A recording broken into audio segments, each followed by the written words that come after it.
Chapter 942. The latest chapter of this book is not finished yet.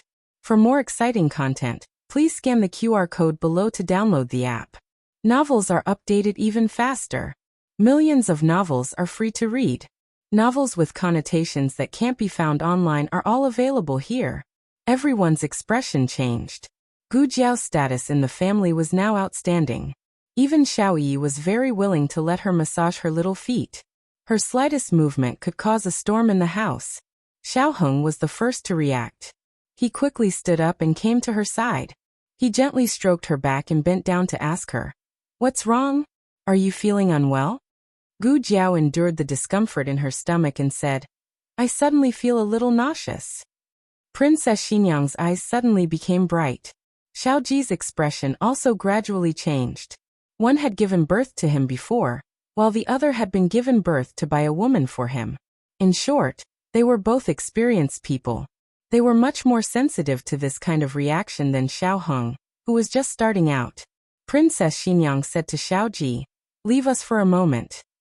She had something private to ask. Xiao Ji wasn't a blockhead like General Qian. He knew what to do. He asked, "Should I leave, or call for an imperial physician?"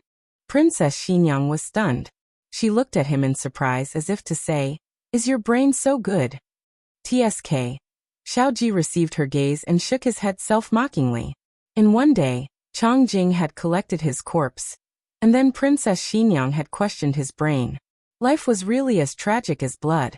He let out a long sigh and left. Princess Xinyang looked at Gu Jiao and asked seriously, "Did your period come this month?" Gu Jiao was stunned. "No." Xiao Heng answered for her. Every day was his husband's right. Of course, he remembered that she hadn't had her period ever since they got married. He had never been a father, so he was a little slow in this aspect. However, he was good at reading people's expressions. When his mother asked, he immediately understood. "Mother, you can't be." Princess Xinyang neither admitted nor denied. "My period didn't come." "Didn't you suspect anything? Especially you, Jiao Jiao, you're a doctor." Gu Jiao said, "My period has been irregular for the past 6 months." She didn't know if it was because of her puberty, or if it was because of the war and excessive exhaustion that had affected her body. But this year, her period either didn't come for 2 consecutive months or came twice a month. Xiao Heng used to remember her menstrual cycle, but now that her menstrual cycle was messed up, he was at his wit's end. Princess Xinyang was surprised. "She can even get pregnant like this. It's all thanks to my pregnancy medicine." Cough. Xiao Heng choked. He didn't have the heart to tell his mother that it was only after the two of them had taken measures to prevent pregnancy. He thought to himself, it was clearly just once. Moreover, both of them were unorganized, stumbling, and did not experience it well for the first time. Did they succeed that time?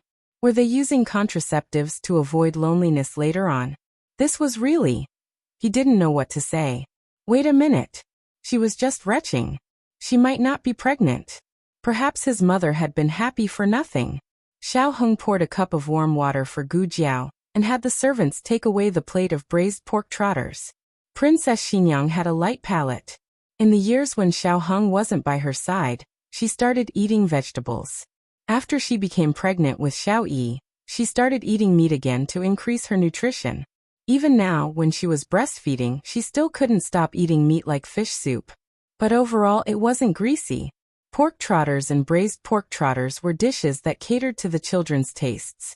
In the end, she was worried that the two of them wouldn't be used to it, so she had the servants bring some pickled vegetables over. The imperial physician came very quickly. Before they finished eating, he was already waiting outside the courtyard. "I'm full," Gu Jiao said. "I'm also full," Xiao Heng said. Today Yujin wasn't here. Princess Xinyang summoned the other servants and had them clean up the room. She brought the two children and planned to meet the imperial physician in the wing next door. However, as soon as the three of them stepped over the threshold, they were stunned by the scene in front of them. There was a dense mass of human heads. Did they empty out the imperial medical department? They didn't even leave a night shift for the emperor, right?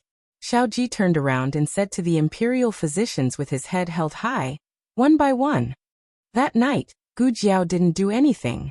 She just sat on the chair and let the imperial physicians take her pulse. In the end, everyone came to the same conclusion. She was pregnant. Everyone has worked hard.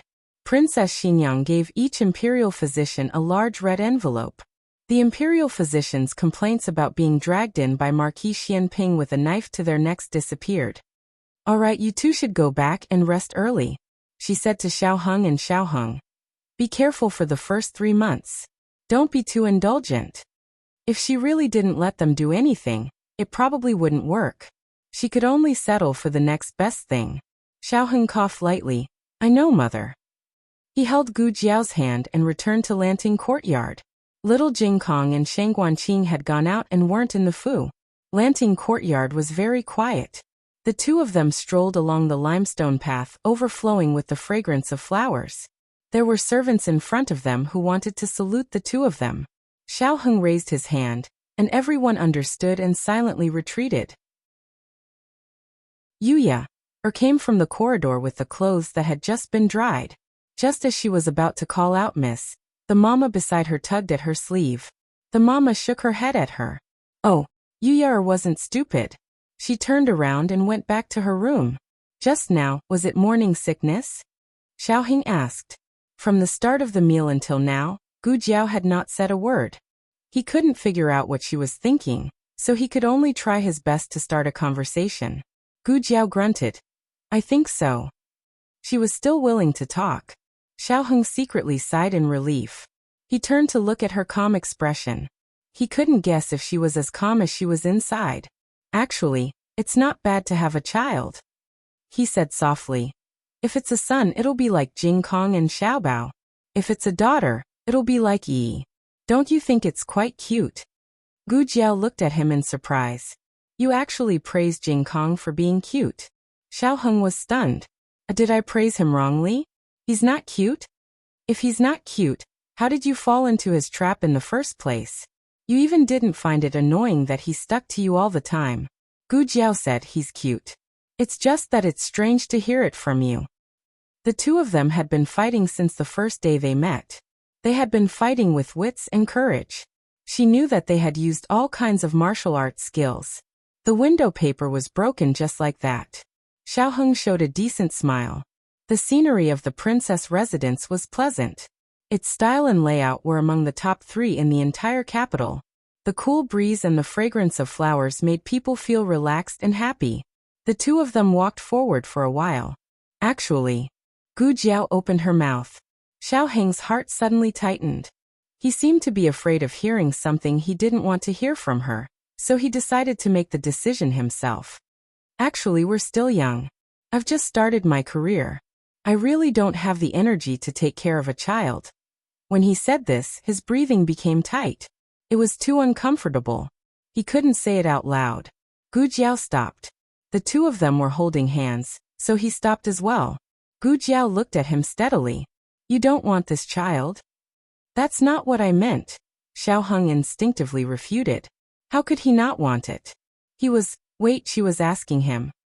He looked at her with a hint of nervousness. Jiao, why do you ask? Do you want it? Gu Jiao looked down at her flat belly and nodded. Xiao Heng's eyes flashed with a hint of ecstasy. Jiao, why do you have such an expression? Do you think I don't want it? Xiao Heng smiled awkwardly and didn't answer the question directly. Instead, he said, Then why didn't you say anything just now? I thought you were unhappy. I just haven't recovered yet. She looked at her belly seriously. How did I get a baby? She had become a curious baby. Xiao Heng's heart melted. How could there be such a wonderful Jiao in the world? He patted her head and couldn't help but ask, Why did you suddenly change your mind? Gu Jiao said honestly, It wasn't sudden. After I met Tang Yueshan that time, my state of mind seemed to have changed a lot. That was because Tang Ming was not a perfect son. He could not even be considered a good son. He had too many personality flaws, but Tang Yueshan's love for him had never weakened. He had never given up on this son of his. The strength that she had lost when she was abandoned when she was young was regained from Tang Yueshan. Xiaoheng really didn't expect that the person who changed her state of mind was Tang Yueshan. He pulled her into his arms and gently patted her head. He had a lot of words in his heart. He wanted to thank her and praise her, but when the words reached his lips, he realized that there were no words that could properly express them. He just hugged her tighter and let her feel his emotions. He wanted his child with her. He was looking forward to the birth of this little life. The latest chapter of this book isn't finished yet. For more exciting content, please scan the QR code below to download the app. The novel is updated at a faster rate. Millions of novels are free to read. All the novels that can't be found online are available here. https://www.zhbqg.com/89642_8964286/1046800093. HTML Genius memorized this website's address in 1 second. www.zhbqg.com Bikuj mobile reading website. zhbqg.com. Chapter 943. The latest chapter of this book is not finished yet. For more exciting content, please scan the QR code below to download the app. The novel will be updated more quickly. Millions of novels will be read for free. All the novels that can't be found online are available here. After returning to the house, the first thing Gu Jiao did was to take out the small medicine box. She asked Xiaoheng to take a shower first, while she stared at the small medicine box. Tell me, did you do something?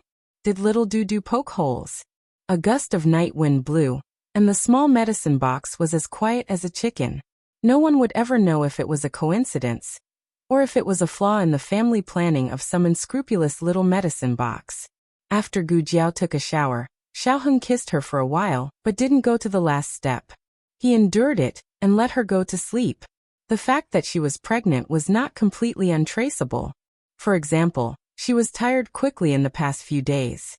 He thought it was because he was too strong and made her too tired. So you are pregnant. But I am indeed very strong. Xiaoheng looked at Gu Jiao, who fell asleep in his arms.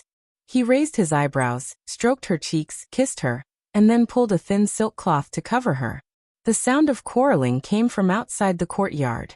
It was little Jinkong and Shang Guanqing who had returned. Xiaoheng glanced at Gu Jiao, got out of bed quietly, opened the door, and said to little Jinkong, "Jiao Jiao is asleep. You go take a shower first." Hearing that Jiao Jiao was asleep, little Jinkong immediately turned on the silent mode, waved at Shang Guanqing, and said silently, "Brother Qing, goodbye." Shang Guanqing leaned on the pillar, exhausted. He didn't even have the strength to twitch the corner of his mouth. "Haha, it's best if we don't meet again." Little Jinkong was so energetic that it was scary. The two of them went out together, shopping, watching lanterns, and going to the lake. They did exactly the same things. He was 6 years old now, so he didn't need Shang Guanqing to carry him all the time. Shang Guanqing was exhausted, but little Jinkong was still bouncing around. He jumped onto the steps, waved at his bad brother-in-law, and went into the house to visit Gu Jiao. Seeing that she had indeed fallen asleep, he secretly nodded his head. Bad brother-in-law did not lie to him. "You're so sweaty. Hurry up and take a shower," Xiaoheng urged him in a low voice. Little Jinkong put his hands on his waist and said in a low voice, "My sweat is fragrant. Your sweat is the stinky one. Stinky brother-in-law."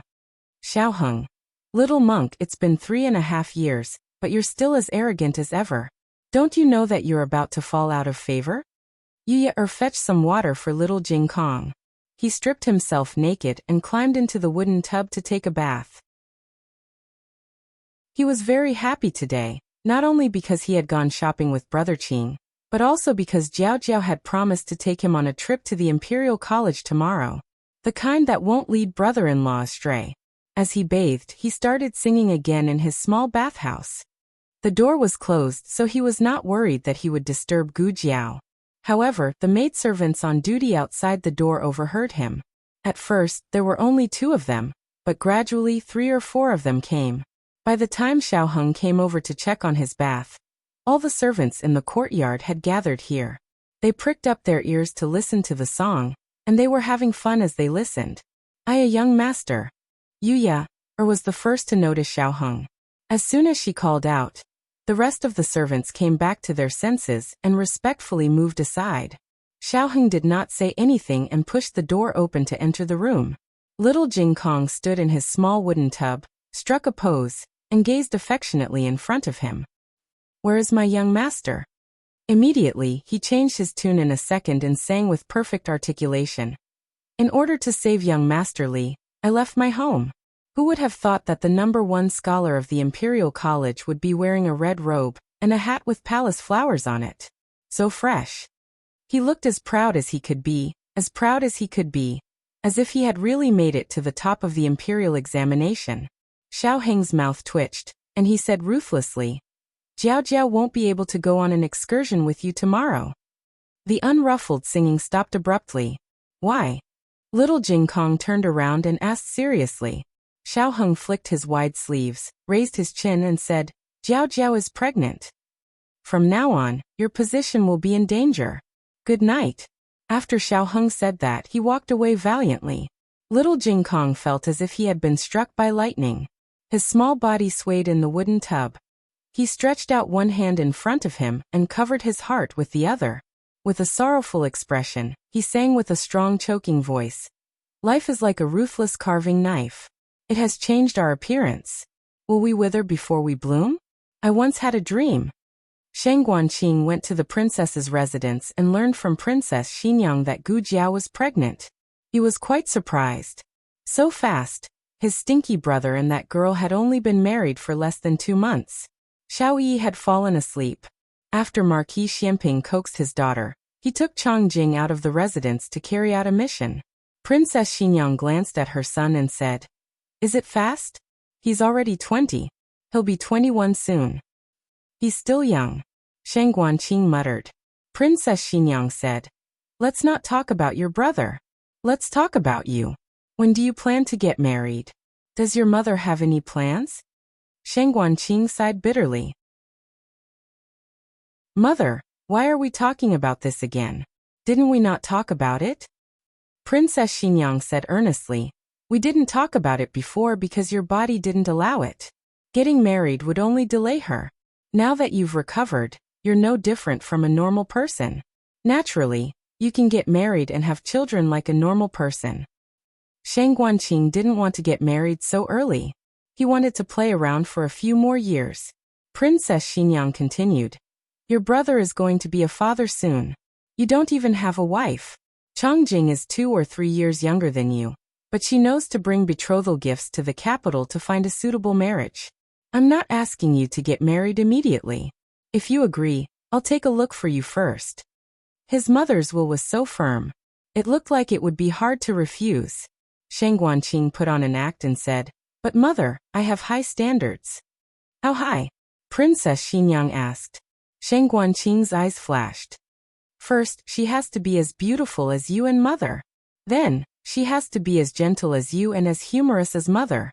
She also has to be educated and reasonable, literate, poetry and songs, proficient in everything." He racked his brains. "Martial arts. Yes. She has to know martial arts. Her martial arts can't be worse than sister-in-law's. Otherwise, how can she protect me?" Princess Xinyang was speechless. It was late at night. The bright moon hung high in the sky, and the stars shone brightly. The singing in Little Jing Kong stopped, and was replaced by the continuous chirping of cicadas. The 2 mansions next to each other fell into a deep sleep one after the other. The weather was hot and dry, and Gu Jiao was sweating all over. She was pregnant, so Xiaoheng didn't dare to put too many ice cubes in the room, fearing that she would catch a cold. Xiaoheng went to get a cattail leaf fan and lay down beside her, fanning her again and again. When his left hand got tired, he switched to his right hand. When his right hand got tired, he switched back to his left hand.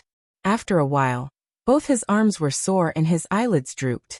Finally, after the folding fan fell from his hand again, he closed his eyes and fell into a deep sleep. The moon was dark and the wind was strong. The chirping of cicadas on the tree and the croaking of frogs in the lotus pond lingered in the dark night.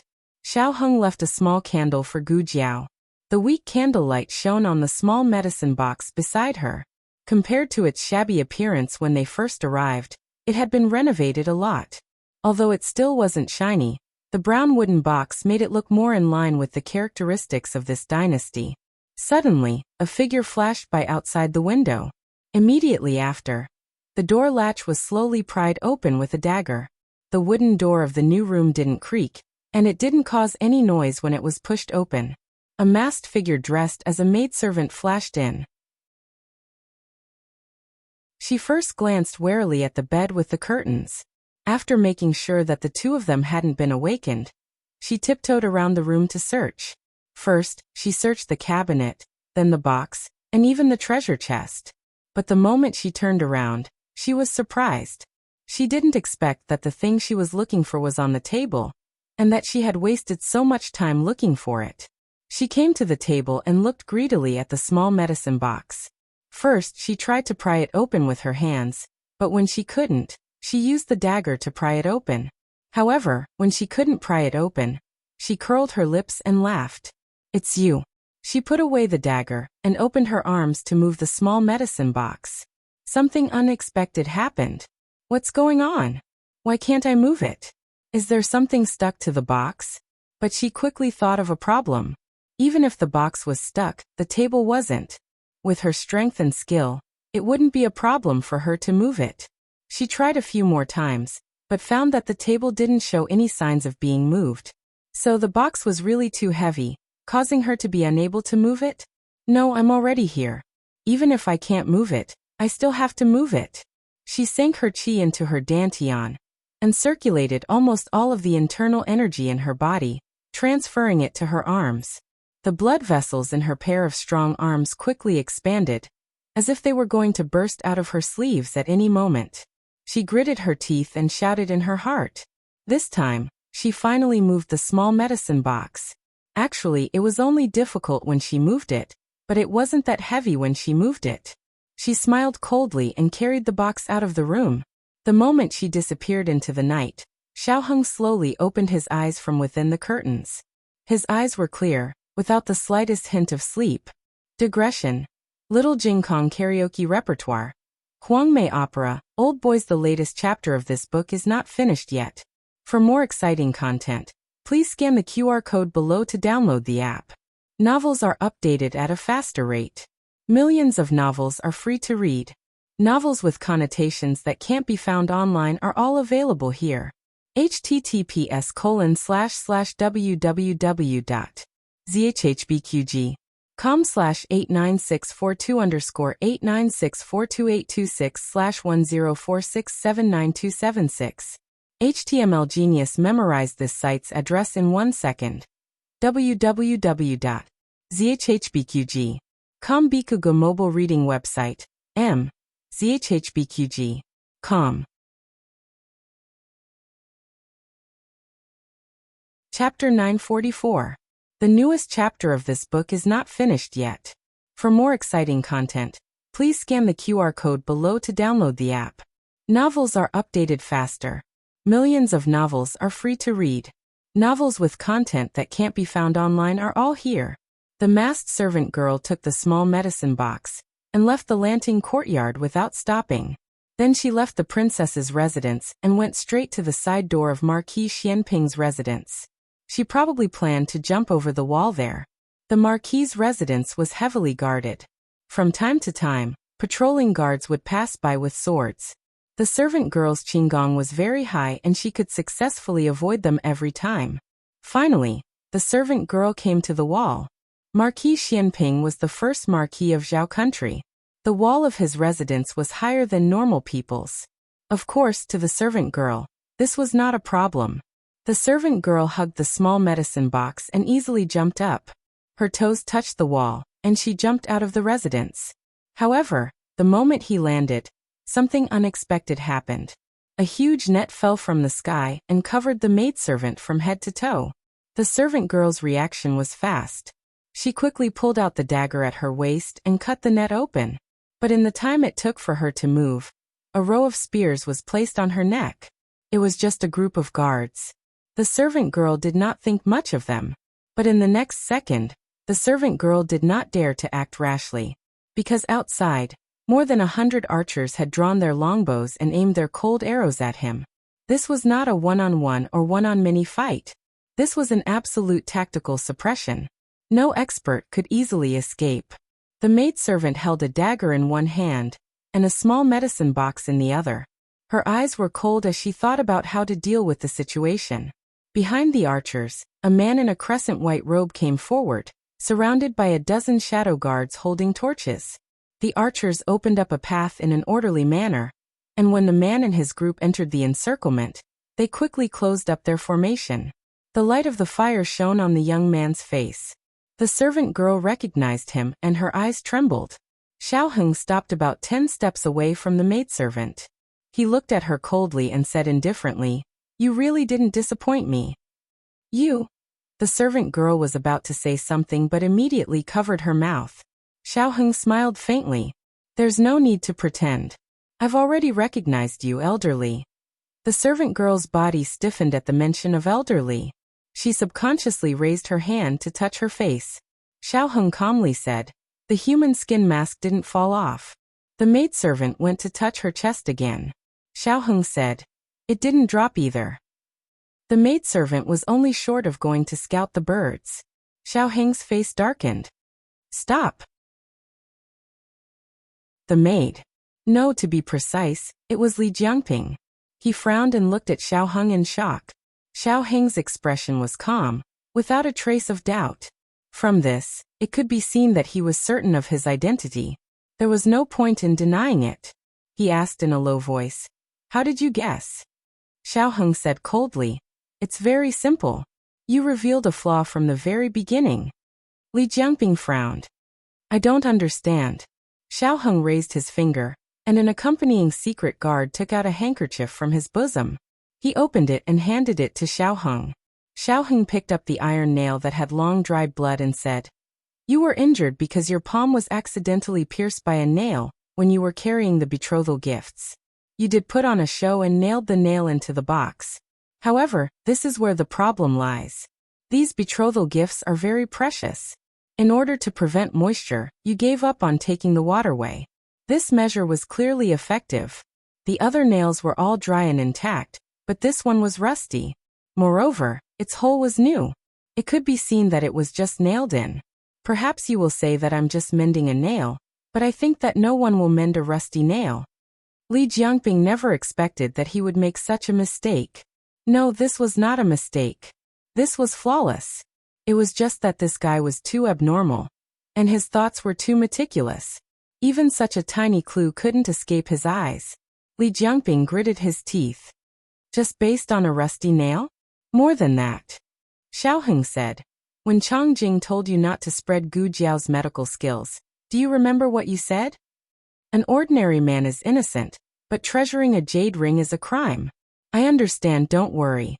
At that time, the words flashed through his mind. Li Jiangping did not understand where his flaw was. "What's wrong with this sentence?" Xiao Heng said indifferently. "You didn't notice it yourself, right? Before you said this, you glanced at the small medicine box on the table while wiping your sweat. Therefore, I'm very sure that what you said about treasuring a jade ring is referring to my wife's box. You deliberately got injured to test the medicine box in my wife's hands." Was this fellow a judge? His eyes were so sharp. Li Jiangping originally wanted to deny it, but it seemed impossible now. This was definitely the first time he had exposed himself so quickly. What the hell? He was clearly a guy who did not know martial arts, but for some reason his eyes and aura were enough to make people's hearts jump. All of this happened too quickly. Li Jiangping was stunned, and there was too little time for him to react and make a decision. He could only rely on his many years of martial arts practice to rush toward Xiao Heng, the only one who did not know martial arts at the scene. Xiao Heng's appearance happened to block the line of sight of a wave of archers for him. As long as he was fast enough, he could catch Xiao Heng and force these people to let him go. As for the secret guards by Xiao Heng's side, they were no match for him at all with their mediocre skills. Li Jiangping was an expert of Dark Knight Island, and there was no doubt about his skills. His internal strength shook off those secret guards, and his hand fiercely grabbed Xiaoheng's neck. But just as he was about to succeed, a certain someone who had been hibernating on the tree for a long time curled his lips disdainfully, aimed at him, and pulled the trigger. With a loud bang, Li Jiangping was sent flying. He hit the wall behind him heavily and fell to the ground in a sorry state. Tisk! Sheng Guanqing, who was on the tree branch, frowned and seemed to be dissatisfied with his shot. The shot just now hit the small medicine box in Li Jiangping's arms. He was not shot open on the spot, but he was still badly shaken. He spat out a mouthful of blood. This time, the steamed bun in his lapel really fell out. Sheng Guanqing's eyes were burning. Little Jing Kong can burn me, but you can't. He decisively loaded the gun. This was a newly improved gun. Its accuracy and speed had increased, and the corresponding recoil was also much stronger. He was still not used to it. I'll use you to practice tonight. He aimed at Li Jiangping's head. Right at this moment, an unexpected event occurred abruptly. Numerous terrifying sword chi slashed down from the sky and forcefully pushed back the secret guards of the Marquis of Shuangping's estate.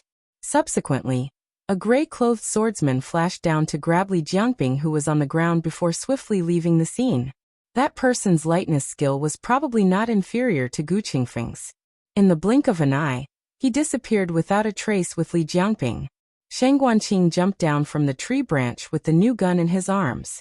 He looked at the place where Li Jiangping fell, and then looked at Xiaoheng. Aren't you going to chase? Xiaoheng looked in the direction of the two people and said, No need. Sheng Guanqing carried the gun on his shoulder, but they also took away Jiao Jiao's box. Li Jiangping's hands were fast. Before leaving, he did not forget to hold the small medicine box on the ground. It's okay, Xiaoheng said. Sheng Guanqing said, What do you mean it's okay? That box is very precious, okay? I shot it just now, but it didn't break. Xiaoheng was not surprised. Jiao Jiao said that the small medicine box was not something from their world, and the medicine box might not be its original body. It was just that in their dimension, it could only appear in this form. Sheng Guanqing snorted. Is it really okay? If Jiao Jiao wakes up and finds that the box is gone, she will be angry. I'll see how you coax her. Xiaoheng smiled and did not continue the topic. Instead he asked, Are you okay? Are you hurt? The new gun had a lot of recoil. Sheng Guanqing rubbed his small chest. It's a little numb, but it's okay. Speaking of which, what's wrong with Li Jiangping? Why did he steal Jiao Jiao's medicine box? Who ordered him? Dark Knight Island? Xiaoheng shook his head. It's not Dark Knight Island, it's the Sword Hut. Wasn't the Sword Hut destroyed? Sheng Guanqing had heard from his father that Chang Jing and the others went to the Sword Hut Island to take revenge. Xiaoheng said thoughtfully. Now it seems that the Sword Hut used a trick to escape. After midnight, Marquis Xianping and Chang Jing returned home. The enemies who had followed him for a few days were successfully killed by Chang Jing. None of them escaped. As expected, Chang Jing was easy to use. Why are you all here? Don't you need to sleep? As soon as he entered the courtyard, Marquis Xianping saw his two sons talking by candlelight in the central room. Xiaoheng glanced at Chang Jing and told him about Li Jiangping. Marquis Xianping looked at Chang Jing. Chang Jing was very shocked. If someone else said this, he would not believe it. But since it came from Xiaoheng, he fell silent. Marquis Xianping snorted coldly and sneered. He doesn't look like a good person. Chang Jing retorted softly. Uncle Li is very good. He has always taken care of me and my 7 sisters. Every time we get into trouble, he will plead for me. Marquis Xianping looked at him strangely. Even if he doesn't plead for you, your father can't bear to punish you. Chang Jing was speechless. The truth was in front of him. Marquis Xianping would not speak for a bad person who stole his daughter-in-law's medicine box. So that Li Jiangping is just putting on an act to please you. Chang Jing continued to argue weakly. But this time he persuaded my father. Only then did my father allow me to come and propose marriage. Xiaoheng analyzed for Chang Jing. If he did not persuade your father, he could not have come with you to the Zhao kingdom. His goal is very clear. It is Jiao Jiao's medicine box. Chang Jing made a final struggle in a low voice. He was also the one who discovered the Sword Hut. Xiao Heng sighed. He had to discover it. First, he had to make enough contributions to gain your father's favor. Second, the rules of the Dark Knight clan are strict. He could not leave the island without permission. He could only use the excuse of monitoring the Sword Hut every few days to hide his dealings with the Sword Hut. Is that so? Chang Jing already understood. Regardless of whether Uncle Li was a spy of the Sword Hut or not, from the moment he stole Gu Jiao's medicine box, he was no longer elderly of the Dark Knight clan. The Dark Knight clan would never ask him to do such a thing. Shang Guanqing said suspiciously. But I still don't understand. Why did they steal Jiao Jiao's medicine box? Are there many precious medicinal materials in the box? Shang Guanqing asked and answered his own question. Or is it that the box is invulnerable? Even firearms cannot break it. They want to take the box back to make armor? Xiao Heng shook his head. He did not explain the secret of the medicine box to the people in the room. The medicine box had an inexhaustible supply of medicine. It could also be connected to the operating room in another space. It was indeed a rare treasure. Then there was another problem. What did the Sword Hut want these for? It was the Sword Hut, not the Medicine Hut. Could it be that from now on they would not practice the sword anymore and would all become doctors? Or could it be that one of them had an incurable disease and coincidentally, there was medicine in the medicine box to treat it? This possibility could be ruled out. With the relationship between Li Jiangping and Chang Jing, as long as he asked, no matter what medicine it was, Gu Jiaojiao would be willing to give it to him. There was no need to go through the trouble of stealing the medicine box. Marquis Xianping did not inquire about whether there was anything strange in Gu Jiaojiao's medicine box. The medicine box belonged to Gu Jiaojiao. He would not pry into other people's privacy. In addition, no matter what it was not a reason for the Sword Hut to covet it. The people of the Sword Hut really deserved to die. Thinking of something, Xiao Heng asked Chang Jing. The people who died were the island master of the Sword Hut and his wife. Who identified those corpses? Uncle Li. Li Jiangping. Chang Jing corrected herself. Only he was secretly observing the Sword Hut. He was also the only one who recognized who on the island. Therefore, when he said that they were the corpses, my father and I both believed him. Xiao Heng said. It seems that the real master of the Sword Hut is not dead.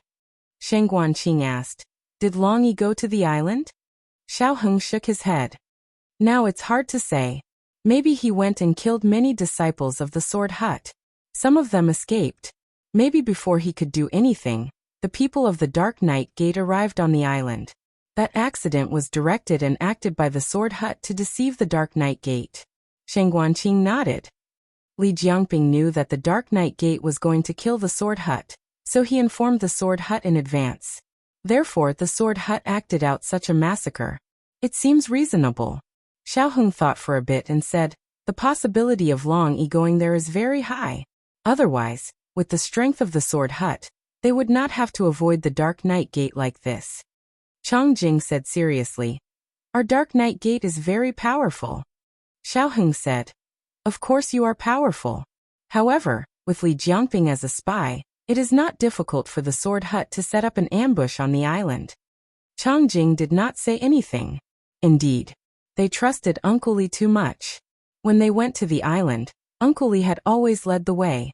If Uncle Li had deliberately led them to a place with traps, they would have suffered heavy casualties.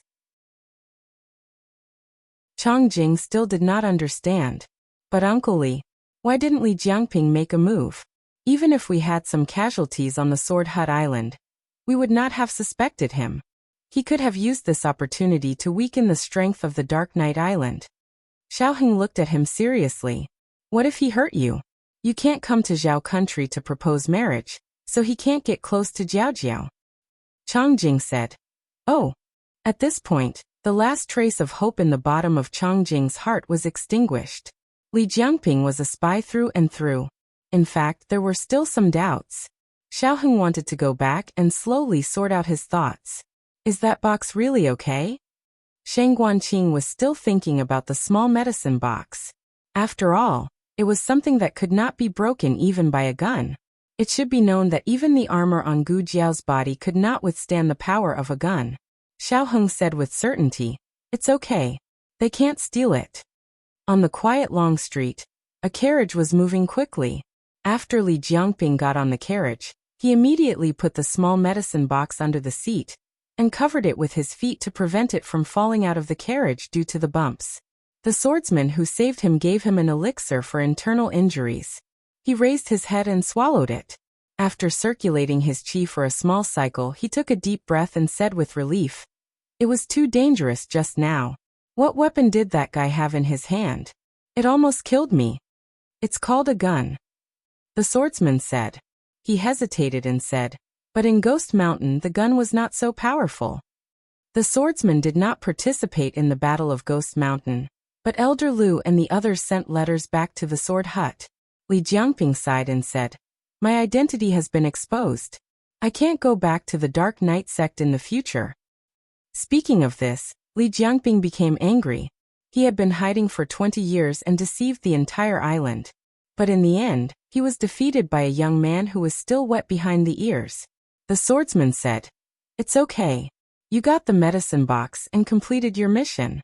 You don't have to go back to the Dark Knight sect in the future." Li Jiangping sighed and said, "I didn't expect that the thing you were looking for would be in the hands of a little girl." The swordsman was also in disbelief. "Yes, we always thought that the thing was in the Dark Knight sect. You spent 20 years on the Dark Knight Island in vain." Li Jiangping smiled and said, "It wasn't in vain. If I hadn't been hiding on the Dark Knight Island, I wouldn't have had the chance to come to the Zhao Kingdom with Chongjing." The swordsman said, "That's true." Li Jiangping frowned and said, "But I have a question. How did you know that the medicine box was in the hands of the Duke An's adopted daughter?"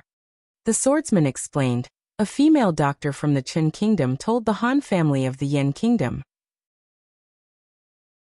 The Han family then told Gong Sunyu. Our people happened to be nearby and heard it. Gong Sunyu was not interested in it, so it made things easier for us." Li Jiangping suddenly understood. "I see." The swordsman smiled faintly and said, "Chongjing and the Duke An's adopted daughter's husband's family happened to have this relationship. It seems that it was heaven's will for the Sword Hut to obtain it." As he spoke, he looked at Li Jiangping and said, "You have made a great contribution this time. The swordsman will definitely reward you well." Li Jiangping couldn't hide his smile. He lowered his head to pick up the medicine box on the ground. Then something unbelievable happened. "Where's the medicine box?" He was shocked. The swordsman frowned.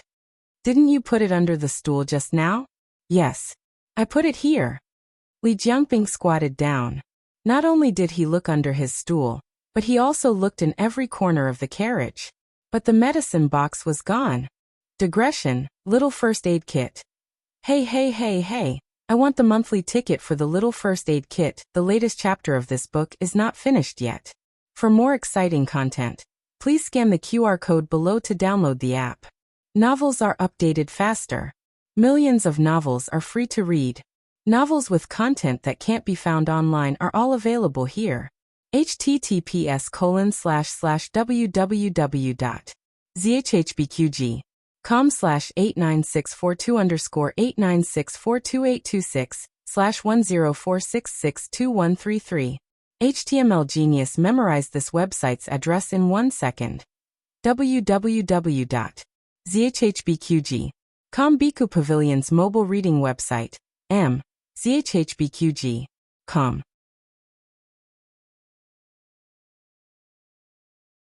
Chapter 945. The latest chapter of this book is not finished yet. For more exciting content, please scan the QR code below to download the app. The novel will be updated more quickly. Millions of novels can be read for free. There are all kinds of novels that can't be found on the internet. After an hour, Xiaoheng finished talking with Marquis Xianpingho and the others and returned to the princess mansion with Shang Guanqing.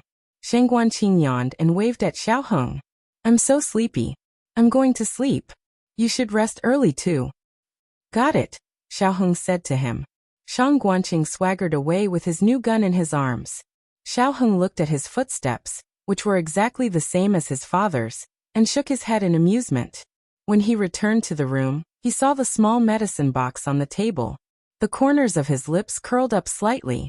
He walked over, raised his slender hand, and patted it lightly. At dawn, Gu Jiao woke up slowly. She felt that someone was looking at her, and she couldn't ignore it.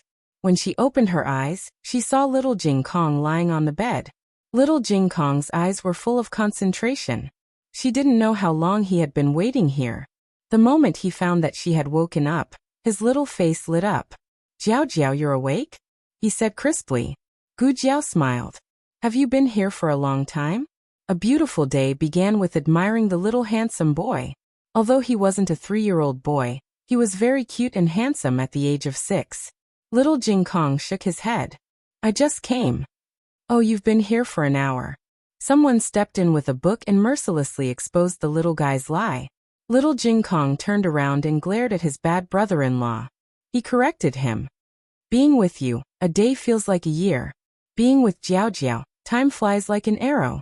He blurted out 2 idioms in one breath, and they even rhymed. He was indeed a child in the prodigy class of the Imperial College. Gu Jiao got up and went to wash up.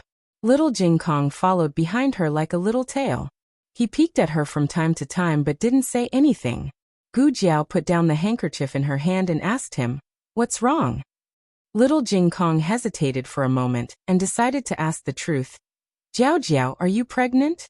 Gu Jiao glanced at Xiaoheng, who was tidying up the desk. She almost understood where the news about little Jing Kong came from, pulling out a kiss and showing off the baby. "As expected of you." Gu Jiao nodded and said, "Yes, we have a baby. A baby as cute as Jing Kong." "Is she as cute as me?" Her words were so pleasing to the ears that little Jing Kong became excited all of a sudden. He even started to look forward to the baby in Gu Jiao's belly. However, he thought of something and muttered hesitantly, But Jiao Jiao has a baby. Will she still like me? Am I still the most handsome little man in Jiao Jiao's heart?" Gu Jiao smiled and pinched his little face. She bent down and looked at him at eye level. She said with a smile, "Of course she will. She will always like you. She will like you more every day than yesterday." "Oh." Little Jing Kong was so shy that his cheeks turned red. He turned around and covered his hot cheeks. "I'll go and get breakfast for Jiao Jiao first." After that, he ran out shyly. When he reached the corridor outside, he suddenly stopped and looked at Xiaoheng, who was tidying up the desk in front of the window. He puffed out his chest and said proudly, "Jiao Jiao likes me. I'm the most handsome." Umph. Little Jing Kong, who had turned the tables, left valiantly. Xiaoheng had a toothache. While little Jing Kong went to get breakfast, Xiaoheng and Gu Jiao talked about what happened last night. Gu Jiao was not too surprised by Li Jiangping's betrayal, but the point that aroused her suspicion was different from Xiaoheng's. She recalled, "When they gave me the nail, they wrapped it in a clean handkerchief. I've seen too many people with such injuries at the border. Most people would not keep the nail. They would throw it away immediately to prevent a second person from getting hurt. Even if they kept it, they would just put it aside casually. They wrapped it in a handkerchief as if they were afraid of destroying the blood and rust on it." Xiaoheng looked at her with admiration. "Jiao Jiao is so smart." Gu Jiao nodded seriously. "Yes, I'm very smart." Xiaoheng smiled. Gu Jiao thought of something and asked, "But how did you know it would come back by itself?" "I don't know." "You don't know?" Xiaoheng was surprised. He thought she knew her small medicine box like the back of her hand. Gu Jiao shook her head. Xiaoheng helped her recall. "Do you remember that time you were crushed in a collapsed wine cellar?" Gu Jiao said. "I remember. You jumped down and looked for me." She was almost out of breath with the boulder on her chest. She thought she was going to die. In the darkness, he grabbed her hand. Xiaoheng said, "Later, we were all rescued. Your medicine box fell in the ruins. The scene was too dangerous at that time, so there was no way to dig it out. But when I went back, I found it in your small basket. I thought I was mistaken at that time. It was not until later when you told me that it was not an ordinary medicine box that I was sure I was not mistaken." When he said that, Gu Jiao also remembered something. It was during the archery competition in the Yan Kingdom. She remembered that she did not bring the small medicine box, but it was in her basket. She thought that it was Gu Xiaoshan and Gu Yan who put the small medicine box in her basket. In addition, when she first transmigrated here, the small medicine box was not with her. It only appeared when she urgently needed it. Gu Jiao looked at the small medicine box on the table bitterly. If I had known it would be like this, I would not have taken so much effort to bring it with me. It was tiring to move it around. Gu Jiao pointed at the small medicine box. Can't you be more obvious? Sometimes, if I didn't bring you, wouldn't I have found out if you appeared a few more times? Did you do it on purpose? Do I have to hug you every day to be happy? A gust of morning wind blew, and the small medicine box was as quiet as a chicken. Xiao Heng sorted out what happened last night.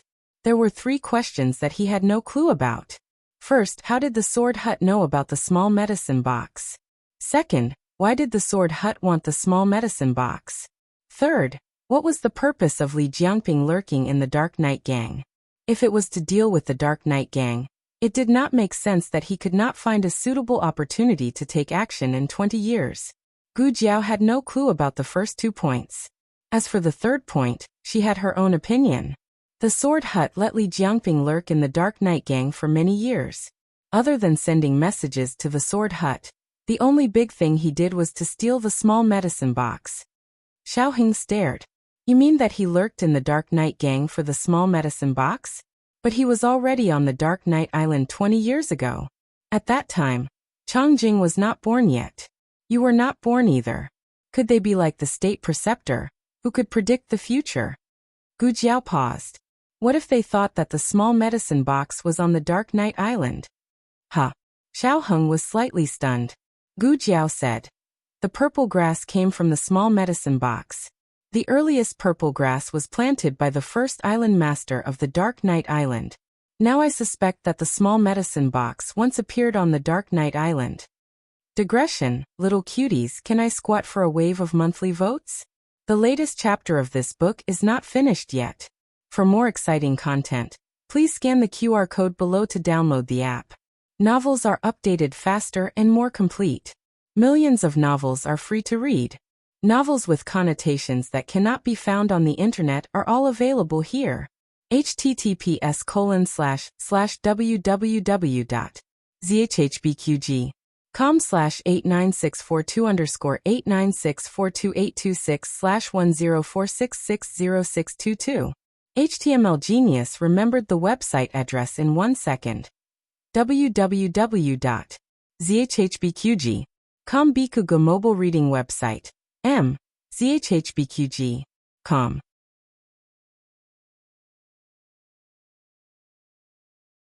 Chapter 946.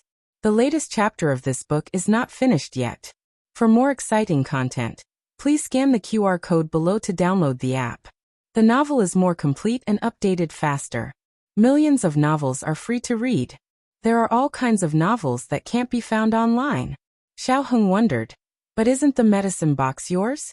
Why did it appear on Dark Knight Island? Gu Jiao shook her head. I don't know. It was indeed a mystery. Even she had no clue. The 2 of them decided to ask Changjing. Did your box appear on our island? I don't know. In the garden of the Lord Protector's manor, Changjing looked confused. Then he asked the same question as Xiao Heng. Why did your box appear on our island? You haven't been to our island. If Gu Jiao knew the answer, she wouldn't have to ask Changjing. She said again.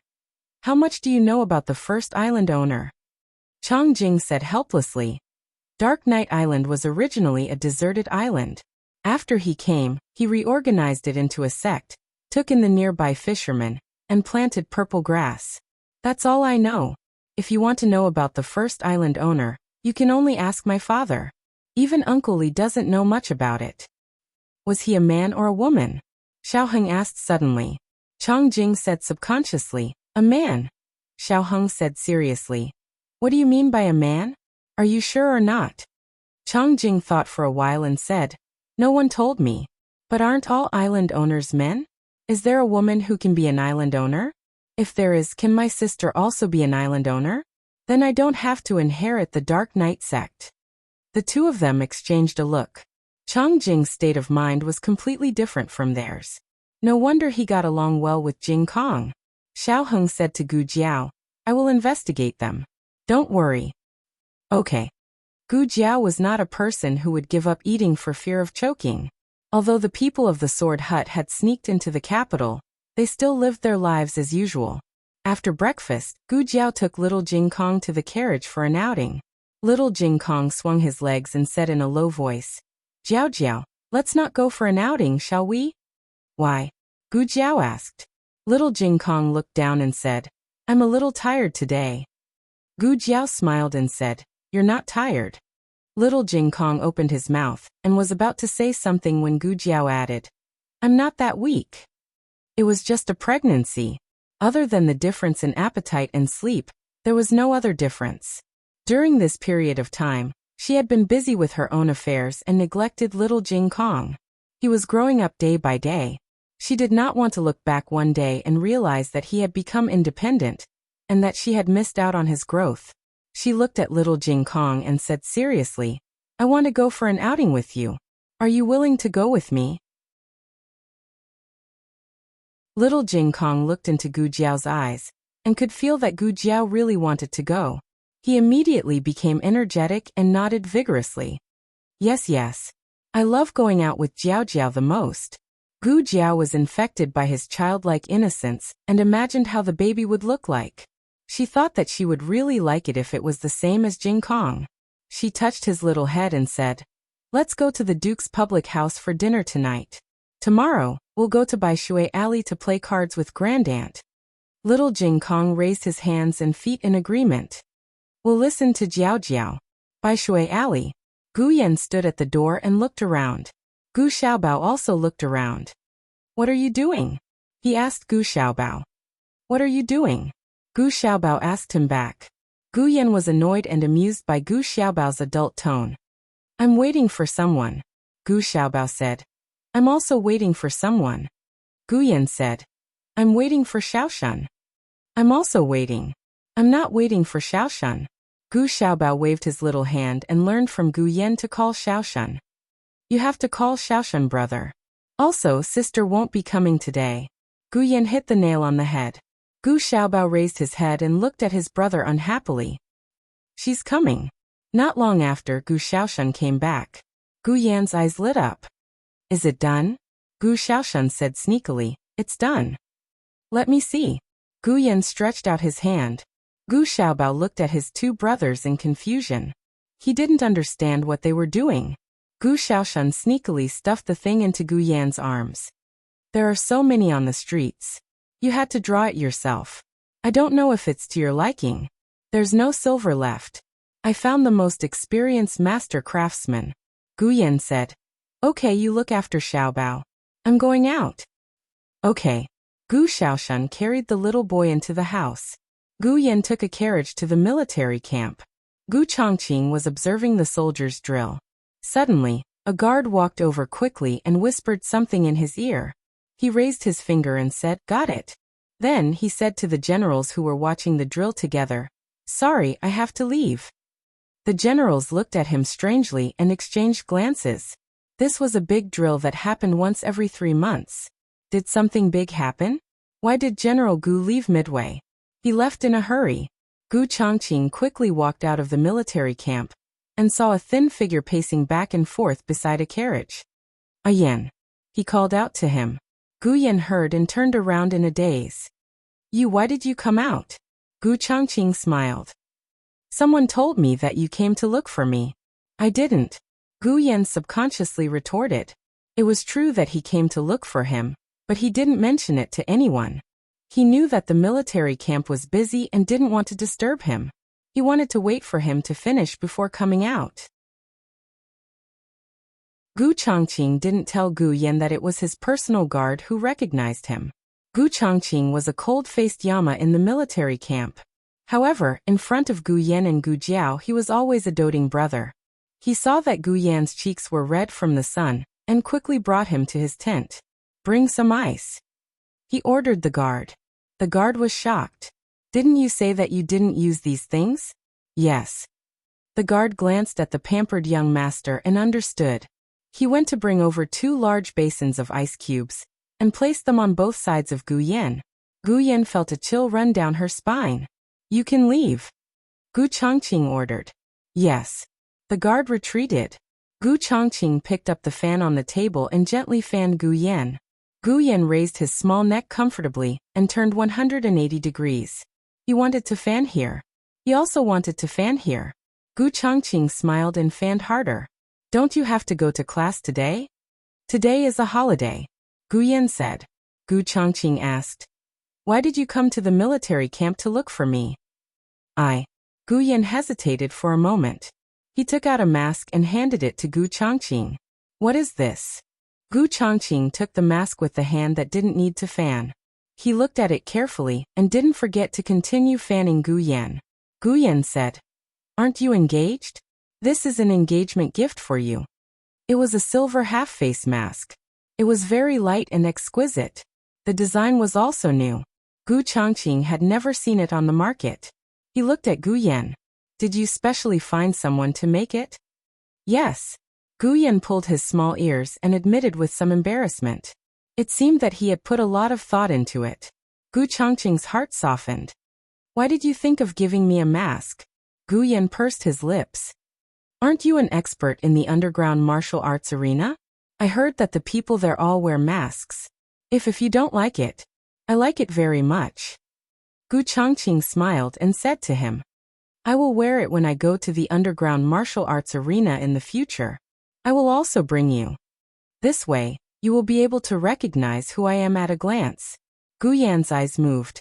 He did his best to suppress the joy in his heart and nodded coldly. If you insist on bringing me, then that's fine too. Gu Chongqing smiled warmly, his eyes full of pampering. Marquis Xianping's estate. Xiao Heng went to court today and accepted the title of junior assistant. From today onwards, he would be the first junior assistant under the emperor's rule. When he left court, he was surrounded by civil and military officials. Everyone congratulated him one after another. All of this happened suddenly, but when he thought about it carefully, he felt that it was logical. At the age of 13, he became the young chancellor of the directorate. If it wasn't for the unforeseen event, he would have already become Zhao country's junior assistant. He lost some of his noble youthfulness and gained some steadiness and calmness. If it was said that the young chancellor relied somewhat on his birth, then the 3 Yuan imperial examinations, the Zhuiyuan parade, and the junior assistant were all the results of his own hard work. Congratulations to Grand Secretary Yuan. You have a successor. There were also officials congratulating Grand Secretary Yuan. Grand Secretary Yuan stroked his beard with a smile. Another official said, I think Grand Secretary Yuan is blessed with double happiness. You have a proud student, as well as a son-in-law and a grandson-in-law. Grand Secretary Yuan's smile deepened. That's right. The 2 matters that had been troubling him for a long time had been settled. Next was Baolin and Gu Chongqing's wedding. He had to ask the imperial astronomer if they had calculated the auspicious day. Xiao Heng finally escaped from the encirclement of the officials with great difficulty. His entire body was covered in sweat. He returned to the princess manor. As soon as he entered the room, he saw that Shang Guanqing was also there. He laid out a dozen masks on the table and asked Gu Jiao, who was sitting to the side, take a look. Which one is the mask you dreamed of? Did you find someone to make all of these? Gu Jiao asked. Shang Guanqing said, that's right. I gave your blueprints to the master of the blacksmith shop. Everyone's masks are different and have subtle differences. Take a look and see which one is the most similar. Yes, this one. Gu Jiao picked up the 3rd bronze mask with fangs on her right-hand side. This matter had already passed, but when he heard that the people of the Sword Hut had infiltrated the capital again, Shang Guanqing began to pay attention to it again. Aren't you going back to the Yin Kingdom? Gu Jiao asked him. Shang Guanqing said calmly, I can go back a few days later. He wanted to kill all the bastards of the Sword Hut first. He took out the mask Gu Jiao had picked out and glanced at his stinky younger brother. He hurriedly said, you came at the right time. Draw this mask again and make it look more similar. This way, it'll be easier to make a copy and distribute it. Have the guards find it. Okay. Xiao Heng agreed. Gu Jiao had seen it a long time ago. She wore the dark red official robes of the junior secretary, which made her devastatingly beautiful and elegant like jade. The young couple stared at each other. Even the air was sweet. Shang Guanqing wanted to roll his eyes again. Am I here to eat dog food? That's enough. Xiaoheng entered the room and sat down. He picked up a brush and paper and began to draw the mask. He did not just draw a single mask. He also combined the attire of the disciples of the sword hut with the Xianyue sword. My stinky younger brother is good. Shang Guanqing looked at him in amazement and said, this is much easier to recognize. Speaking of which, how did you get the box back? The two looked at each other. Xiaoheng said calmly, it's a secret. TSK. Shang Guanqing snorted. If you don't want to say it, then forget it. However, if they didn't succeed the first time, they will definitely come a second time. Guess will they come tonight? Without waiting for the two to speak, Yi suddenly walked in hurriedly. Miss, son-in-law, Steward Zheng is here. Steward Zheng was Duke N's confidant. His visit must have something to do with Duke N. The two hurriedly let Yi bring Steward Zheng in. Steward Zheng stumbled into the room. When he came in front of Gu Jiao, his legs gave way. Gu Jiao held his arm in time. Steward Zheng, what happened? Let's talk nicely. Steward Zheng broke down and cried, Duke went out to buy a shop for Miss today. But someone came out of nowhere and took Duke away. Duke always brought his men of sacrifice with him when he went out. Their martial arts were not bad. To be able to take Duke away from them, it was obvious that the other party was not an ordinary master. The three of them exchanged glances and had the same guess in their hearts. The sword hut. Gu Jiao asked, did they leave any messages? Steward Zheng cried and shook his head. No, there was nothing they left after taking him away. Gu Jiao asked seriously, where did it happen? Steward Zheng choked with sobs. The East River of Lakely. I saw them go in the direction of the West City Gate.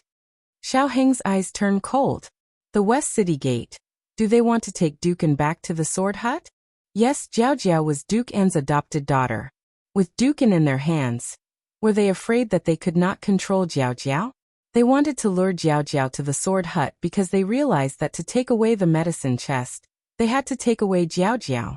I'm going out. Wait for me at home. Before Xiaoheng could finish speaking, Gu Jiao had already tied up her long hair without hesitation. At dusk, a seemingly inconspicuous carriage drove out of the North City Gate of the capital. The coachman drove the carriage vigilantly, followed by 4 attendants on horses. Inside the carriage, 2 men sat facing each other. One of them was the kidnapped Duke N, and the other was the swordsman who had saved Li Jiangping last night. The swordsman wore a silver mask that distorted his original appearance. However, from the skin on his neck and hands, one could tell that he was not old. When he spoke, he confirmed Duke N's guess. At most, he was around 30.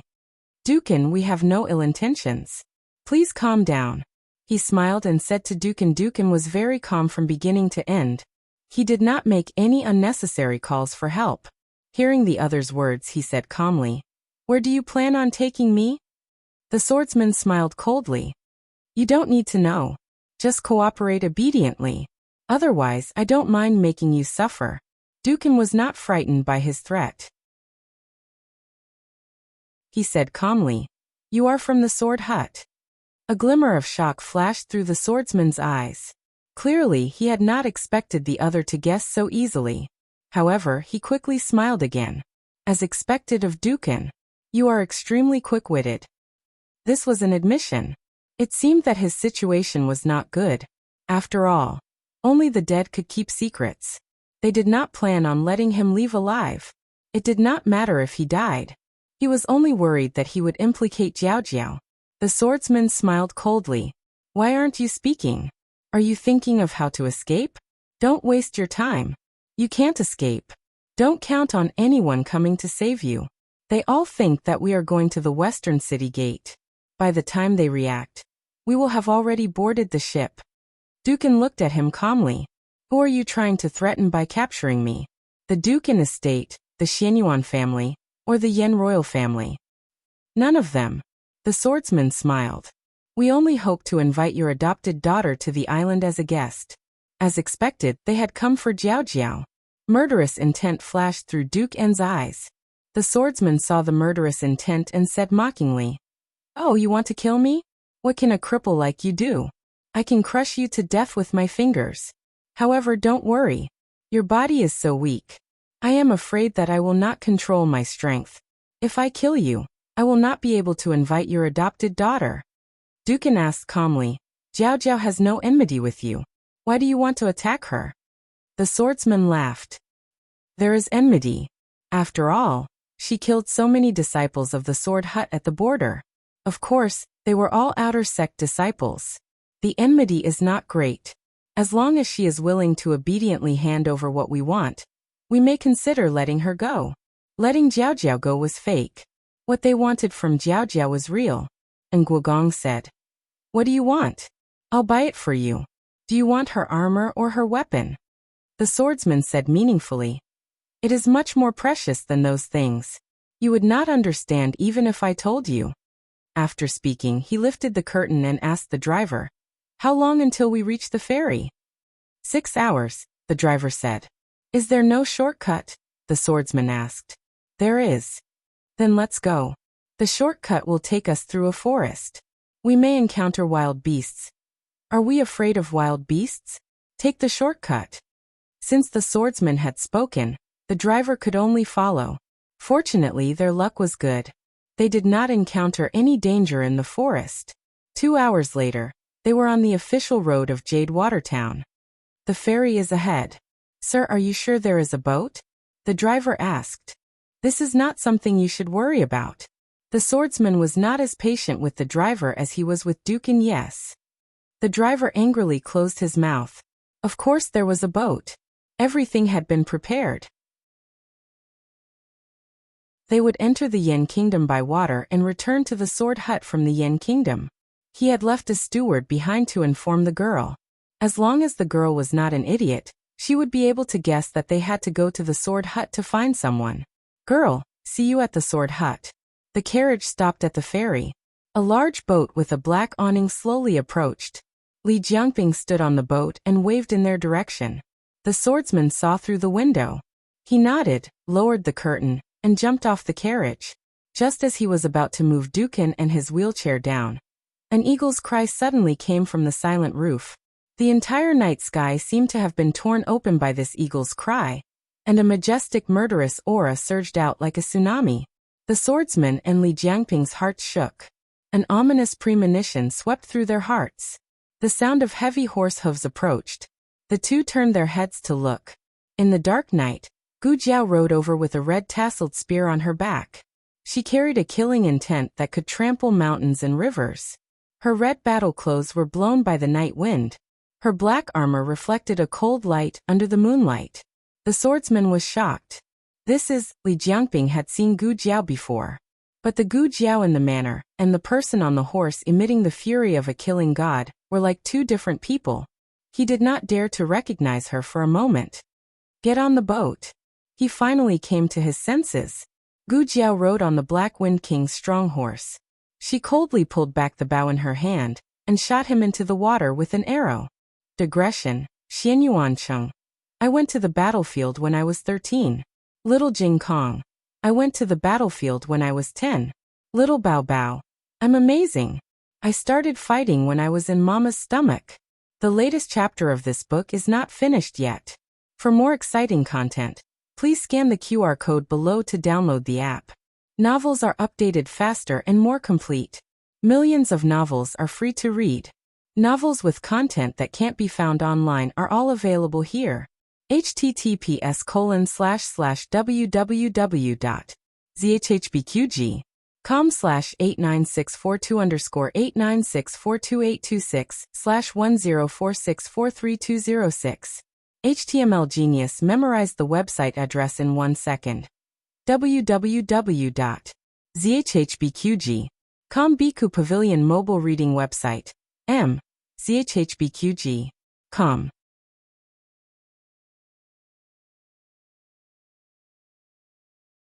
Chapter 947. The latest chapter of this book is not finished yet. For more exciting content, please scan the QR code below to download the app. Novels are updated at a faster rate. Millions of novels are free to read. Novels with content that can't be found online can be found here. Li Jiangping was an elder of the Dark Knight Island, but he was sent flying by an arrow. What kind of terrifying strength was that? The swordsman frowned and said to his 4 subordinates, "Go."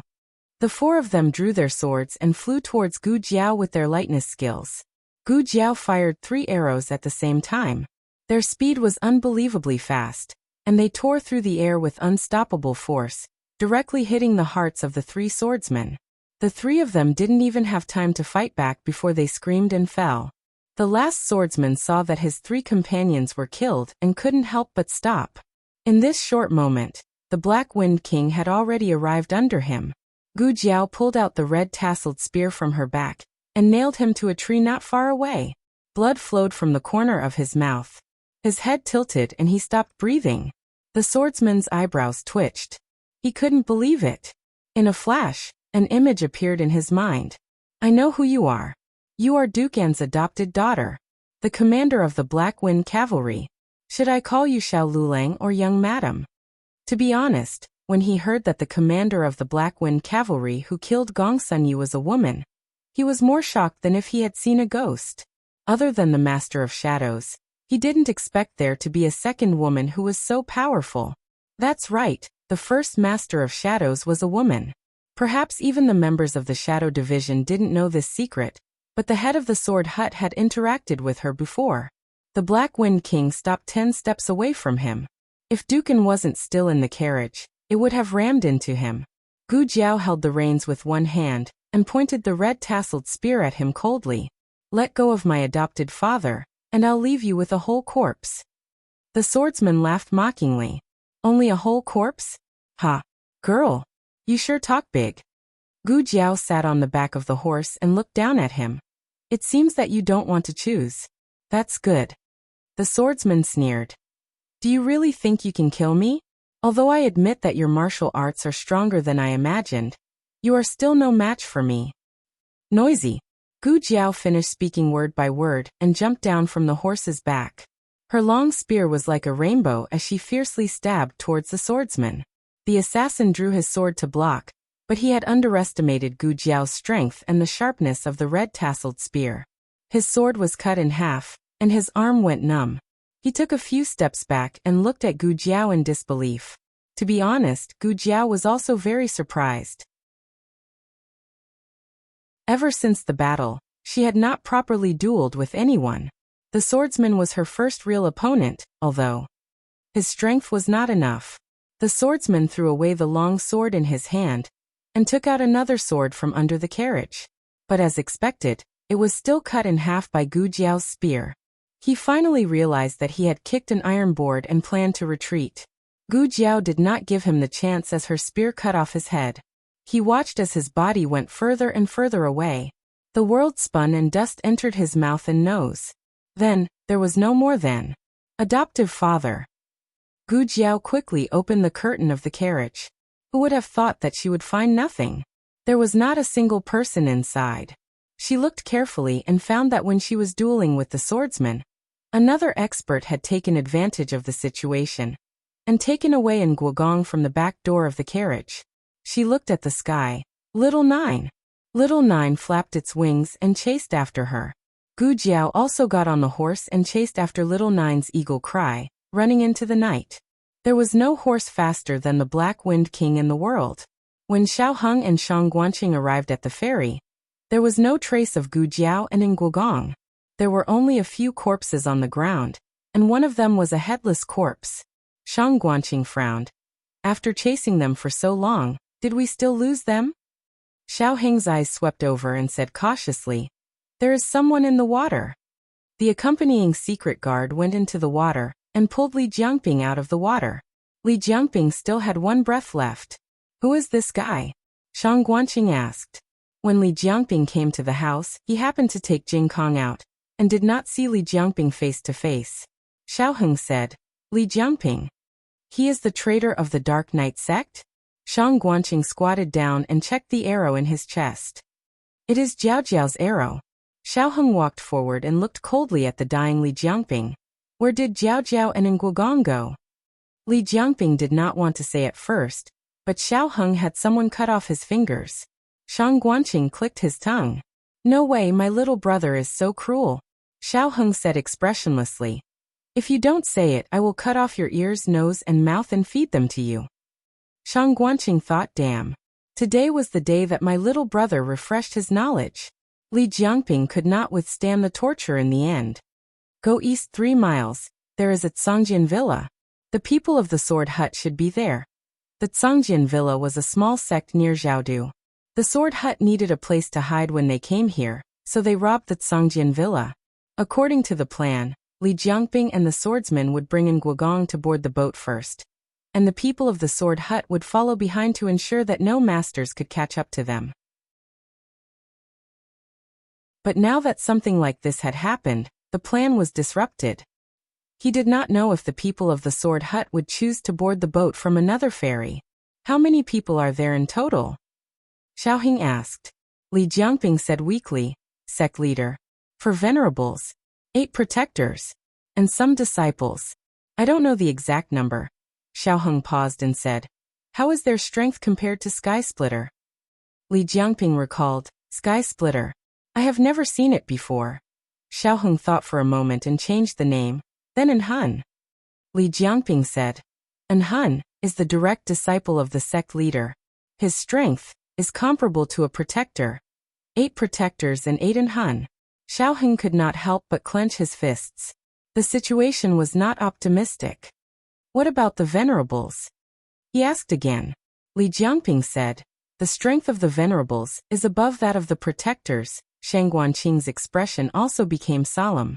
With so many experts, if Jiao Jiao really broke through, it would be disastrous.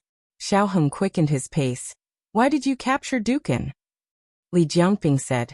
For that box, Xiao Heng said. What treasure is in that box?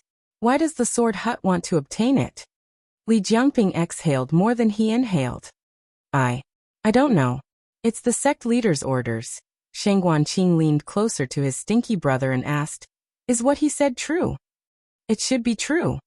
Xiao Heng said with a serious gaze. Young Master Mingyue is the son of the sect leader. He knows nothing about the small medicine box. It can be seen that this matter is indeed a secret. Very few people know about it. Shang Guanqing glanced at Li Jiangping. Then what about him? Kill him or, Xiao Heng said calmly, leave him for Changjing. Shang Guanqing looked at Li Jiangping's finger that had been cut off at the base and was bleeding profusely. He felt that his finger was in pain. Although this scene was very cruel, what should he do when he was a little taken aback by his stinky brother's handsomeness? The person who captured Duke and was an expert with top-notch Qinggong. Coupled with his familiarity with the terrain, almost no one could catch up to him. However, the one chasing after him was the overlord of the sky, Hai Dongqing. Even if he grew a pair of wings, he could not fly away from him. He wanted to shoot down the eagle that kept circling above him, but the eagle flew too high. He did not have a bow and arrow. With just his sword chi, he could not even reach the other party's feathers. Although the sword hidden villa was a small sect, its geographical location was very particular. It was located in a place with beautiful mountains and limpid waters. The mountain gate was at the foot of the mountain. It was guarded by the disciples of the sect. Now it was the disciples of the sword hut. One had to walk up more than 100 steps to reach the sect halfway up the mountain. Gu Jiao chased all the way to the foot of the mountain. Perhaps because the expert had informed them, the 2 disciples guarding the gate were already prepared. They pulled out their swords one after another, and looked at Gu Jiao warily. Who are you? One of them asked. Gu Jiao did not waste time talking to them. She directly charged over. There were steps up. The Black Wind King could not walk anymore. Gu Jiao told him to wait in the forest. She grabbed her red tasseled spear and charged all the way to the villa. Although it was easy for her to kill them, it was not because they were weak. In fact, each of them had the strength of a celestial wolf. It was because her strength had increased a lot. As for how much, she could not determine. She had not met an opponent who could force her to use her full strength. How dare you? How dare you hurt a disciple of the sword hut? Just as Gu Jiao was about to enter the villa, a man in gray clothes wearing a silver mask stepped into the night and flew towards Gu Jiao with a sword in his hand. This person's aura was clearly stronger than the disciples from before. He was a true expert. His sword landed on Gu Jiao's red-tasseled spear. The weapons met and sparks flew. Following the crisp sound of the collision, Gu Jiao could feel that her arm was violently shaken. Gu Jiao was forced to take a few steps back. She looked at the person who came. From his voice, it was a middle-aged man. However, he looked very young and strong. The muscles on his arms and chest were almost bursting out from under his clothes. This person was a tempered body expert. Like Shi Yi, he had a very strong inner strength. Gu Jiao could feel a murderous aura from him that was comparable to An Hun's. If it was a year ago, she would not be An Hun's opponent. But now, she had the strength to fight him. Gu Jiao gripped her red-tasseled spear tightly and began to look for the opponent's weakness. The man was slightly stunned. He did not expect that under such circumstances, the opponent did not have the slightest intention of retreating. "Who are you?" This young man caught his attention. Gu Jiao said, "Who am I? Why don't you go to hell and ask your fellow disciples?" "You are a girl?" The man was shocked again. Then he looked at Gu Jiao's beautiful face under the moonlight and murmured, "No wonder." He was wondering how a man could be so good-looking. Gu Jiao looked around. There was more than one ferry nearby. If they were delayed, An Guogong might be taken away by them through another door. She did not waste any more words with him. She raised her red-tasseled spear and charged at him. On the other side, Xiaoheng and Shang Guanqing's group were surrounded by the disciples of the Sword Hut. The secret guards protected the two young masters in the middle. Shang Guanqing held a gun and stood back to back with Xiaoheng, waiting for an opportunity to move. He frowned and said, "How many people did the Sword Hut send this time? How did they get into the Zhao Kingdom?" Xiaoheng looked warily at the disciples of the Sword Hut who surrounded them. A caravan, an underground martial arts arena, or a marriage proposal team from the Dark Knight clan. Anything is possible. Shang Guanqing gritted his teeth and said, "That Li really deserves to die."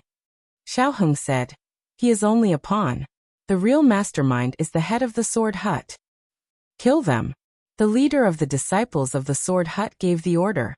The rest of the people rushed toward the secret guards of the Marquis Xuanping's manor.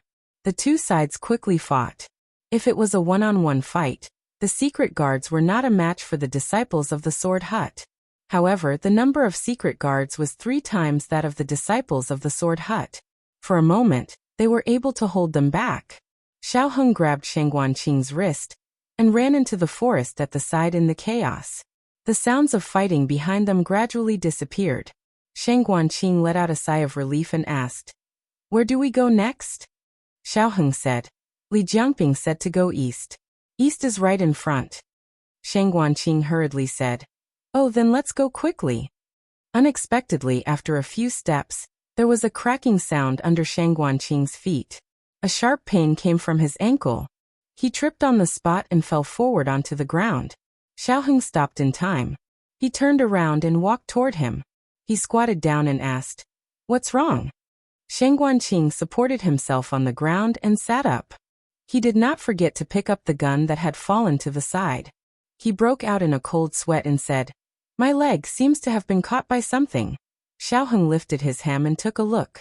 He frowned and said, "It's a beast trap. It might have been put there by the villagers nearby. Bear with it. I'll pry it open. Give me the gun." Shang Guanqing did not understand and asked, "Why do you need the gun?" Xiaoheng looked at the beast trap that was embedded in Shang Guanqing's flesh and said, "Only the gun is hard enough." Shang Guanqing hugged the gun tightly and said, It will be broken." Xiaoheng looked up at him and said, "If the gun is broken, I'll make a new one for you. If your leg is broken, I can't do anything." Shang Guanqing painfully handed the gun to his brother and said reluctantly, "Then be gentle, not to me, but to her. She is my wife. Don't hurt my wife." Xiaoheng was speechless. In the villa, Gu Jiao ended the battle with that man. That man was so talkative. She had already learned his identity from him. He was the 7th guardian of the Sword Hut. The 7th guardian's mask was broken, and he fell to the ground heavily. He covered his chest and kept vomiting blood. He looked at Gu Jiao panting. His eyes were full of disbelief. Didn't his fellow disciples say that this girl couldn't even defeat an Hun? She couldn't defeat him? This was a King beatdown.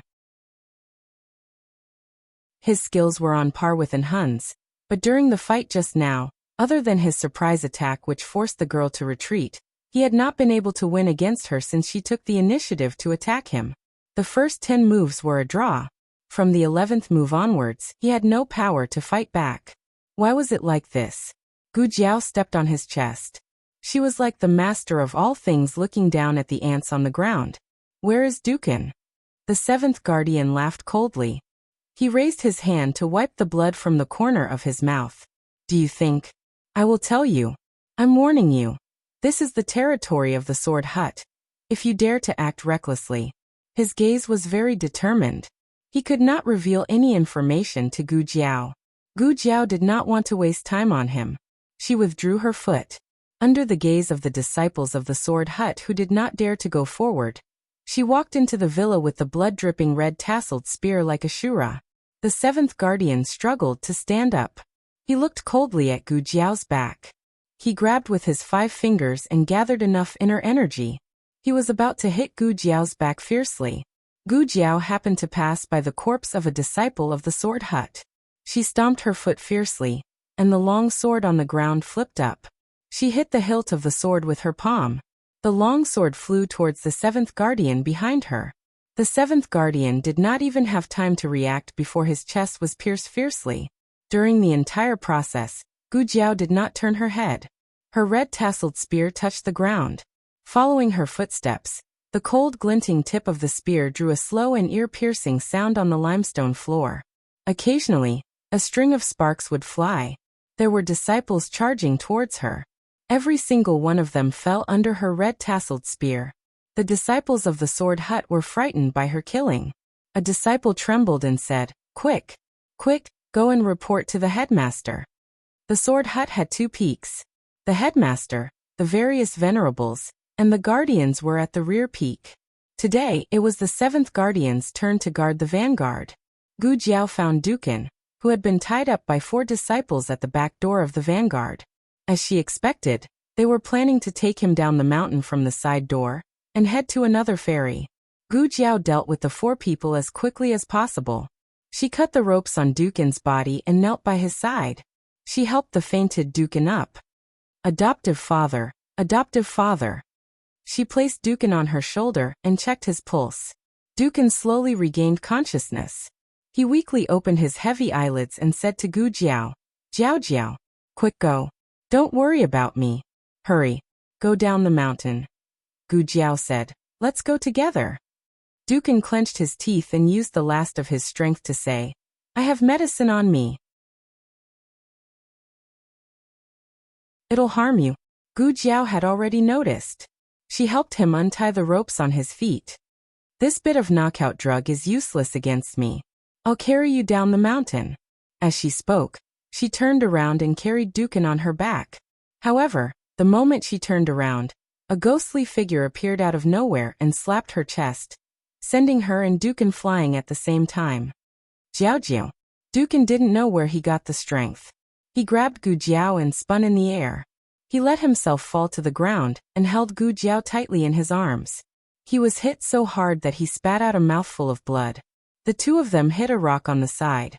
He used his hands to protect Gu Jiao's head. Gu Jiao's head was saved, but the huge impact still knocked Gu Jiao out of his arms. There was a cliff in front of them. He rushed over to grab Gu Jiao, but it was too late. Gu Jiao was thrown out. "Jiao Jiao!" Dukan screamed. "Save her! Save her! She is the person you are looking for." The 2nd guardian of the Sword Hut who had sneakily attacked Gu Jiao was shocked. "What? She is that? Oh no! She can't die." The 2nd guardian rushed to the edge of the cliff, but he was 1 step too late. He reached out to grab her, but he couldn't even catch a corner of her clothes. He swayed a few times. The sand and stones under his feet fell off the cliff, as if he was going to slide down with her. He stared at the pitch-black cliff in shock, completely dumbfounded. Dukan climbed to the cliff. Tears came out of his eyes. "Jiao Jiao." In the forest, Shang Guanqing, who was being supported by Xiao Heng, was limping forward. He frowned. What's that sound? Xiaoheng gathered his qi and looked up. It seems to be Dukan. Jiao is in trouble. The strong wind on the cliff was blowing. It was so strong that people couldn't open their eyes. The second guardian raised his hand to block his eyes. He took a few steps back. At this moment, a light blue figure jumped from behind. He jumped off the cliff without hesitation. His robe was facing the strong wind. A breathtaking lotus bloomed in the dark night valley. Gu Jiao kept falling. The strong wind was cutting her face like a knife. When the plane crashed, it seemed to be the same feeling. So this time, was she going to die too? Her thoughts were blown away by the wind. While she was in a daze, a strong hand grabbed her wrist. She felt that she was caught by something. When she opened her eyes, she saw a familiar young and handsome face. Gu Chongqing? Gu Chongqing grabbed her with one hand and held the cliff with the other. However, it was not so easy to stabilize them when they fell at the same time. His fingertips were badly mutilated on the cliff. His bones could be seen. Finally, he held on. Gu Jiao was hanging under him. There was some warm liquid dripping on her forehead. She touched the liquid on her forehead and twisted her fingertips. Gu Chongqing, you're hurt. His hand hurt so much that it didn't feel like his own. Gu Chongqing was soaked in cold sweat, but he said in a normal tone, I'm fine. Do you still have strength? I'll pull you up first. Hold on to me and I'll bring you up. In this place, one could fall if they were not careful. They were good at fighting, but they were humans, not gods. If they fell, they would lose their lives. Gu Chongqing carefully pulled Gu Jiao up. He let Gu Jiao climb onto his back and wrapped the whip around each other. Gu Jiao said, I can do it myself. Gu Chongqing said, don't move. He saw it just now. She was hit. Even if the armor blocked most of the power, it still affected her. Gu Jiao hugged his neck and said, but you're hurt. Gu Chongqing said softly, that's why I have to carry you. I don't have the will to live. Gu Jiao didn't insist. Thinking of something, Gu Jiao said, I have a match. I can light the way for you. No need. He looked at his bloody left hand and said calmly, I can see the way. The latest chapter of this book is not finished yet. For more exciting content, please scan the QR code below to download the app. Novels are updated faster. Millions of novels are free to read. There are all kinds of novels that can't be found online. https://www.zhhbqg.com/89642_896422826/10462246. HTML Genius memorized this site's address. www.zhhbqg.com Bikuga mobile reading website. zhhbqg.com.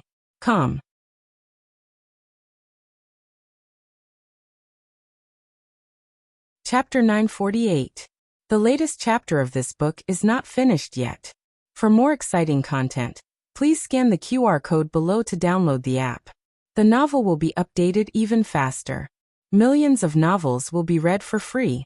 Novels that can't be found online will be available here.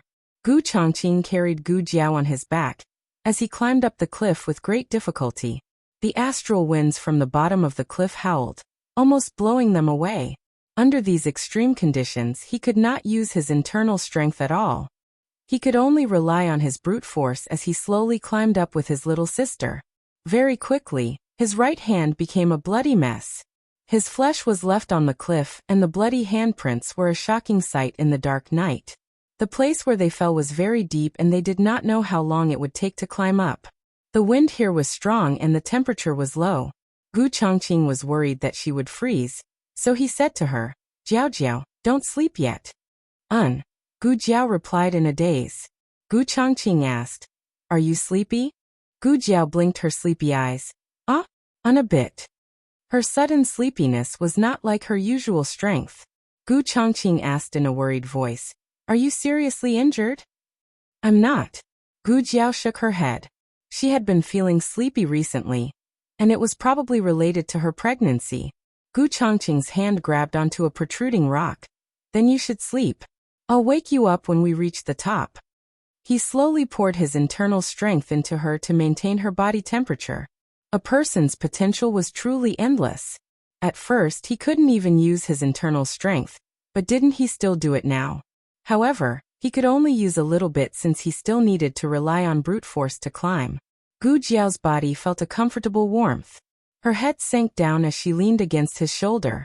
She said in a daze, "Gu Chongqing, I have good news to tell you." Gu Chongqing heard her sleepy voice and his lips curled as he asked, "What good news?" Gu Jiao closed her eyes and said half awake, "I have a baby in my stomach." Gu Chongqing was so shocked that his tiger-like body trembled. He was at a loss of what to do and almost lost his grip. Even the rocks under his feet were kicked off by him. His eyes widened to the size of a copper bell after he grasped it firmly. What did she just say? She had a baby? He is going to be an uncle? Halfway up the mountain, several great protectors had arrived. Dukan lay weakly on the edge of the cliff, staring at the bottomless abyss. The 7 protectors stood slightly behind him, occasionally glancing down. The 3rd protector walked over. He looked at the corpse on the ground and asked the 2nd protector, "Second protector, what happened? Who hurt a disciple of the sword hut? And this person? Wasn't he going to be sent to the ferry? Why are you still here? By the way, where's old 7? The 2nd protector said with a grave expression, "I just came from the front. Old 7 is already dead." What? The 3 protectors were shocked. The rest of the people were also shocked. There was no other outsider here. Everyone's gaze fell on Dukan, who was filled with grief and indignation. However, Dukan was a cripple, so they quickly dismissed the idea. The great protector asked, "Second protector, what happened?" The 2nd protector took 2 steps back and put his hands behind his back. He sighed and said, "It's Duke An's adopted daughter." The 3rd protector was excited. He strode forward and grabbed the 2nd protector's arm. "She's here? Did she kill all these people? Where is she?" The 2nd protector looked at the cliff beside him and sighed again. "She fell down." Everyone was speechless. The 2nd protector explained, "I didn't know who she was at that time. I thought she was Duke An's secret guard, so I hit her." The angle of the hit was calculated to be very tricky. It could have taken Gu Jiao's life on the spot. Dukan had risked his life to protect her. However, she didn't fall to her death or hit a rock. Instead, she fell down the cliff.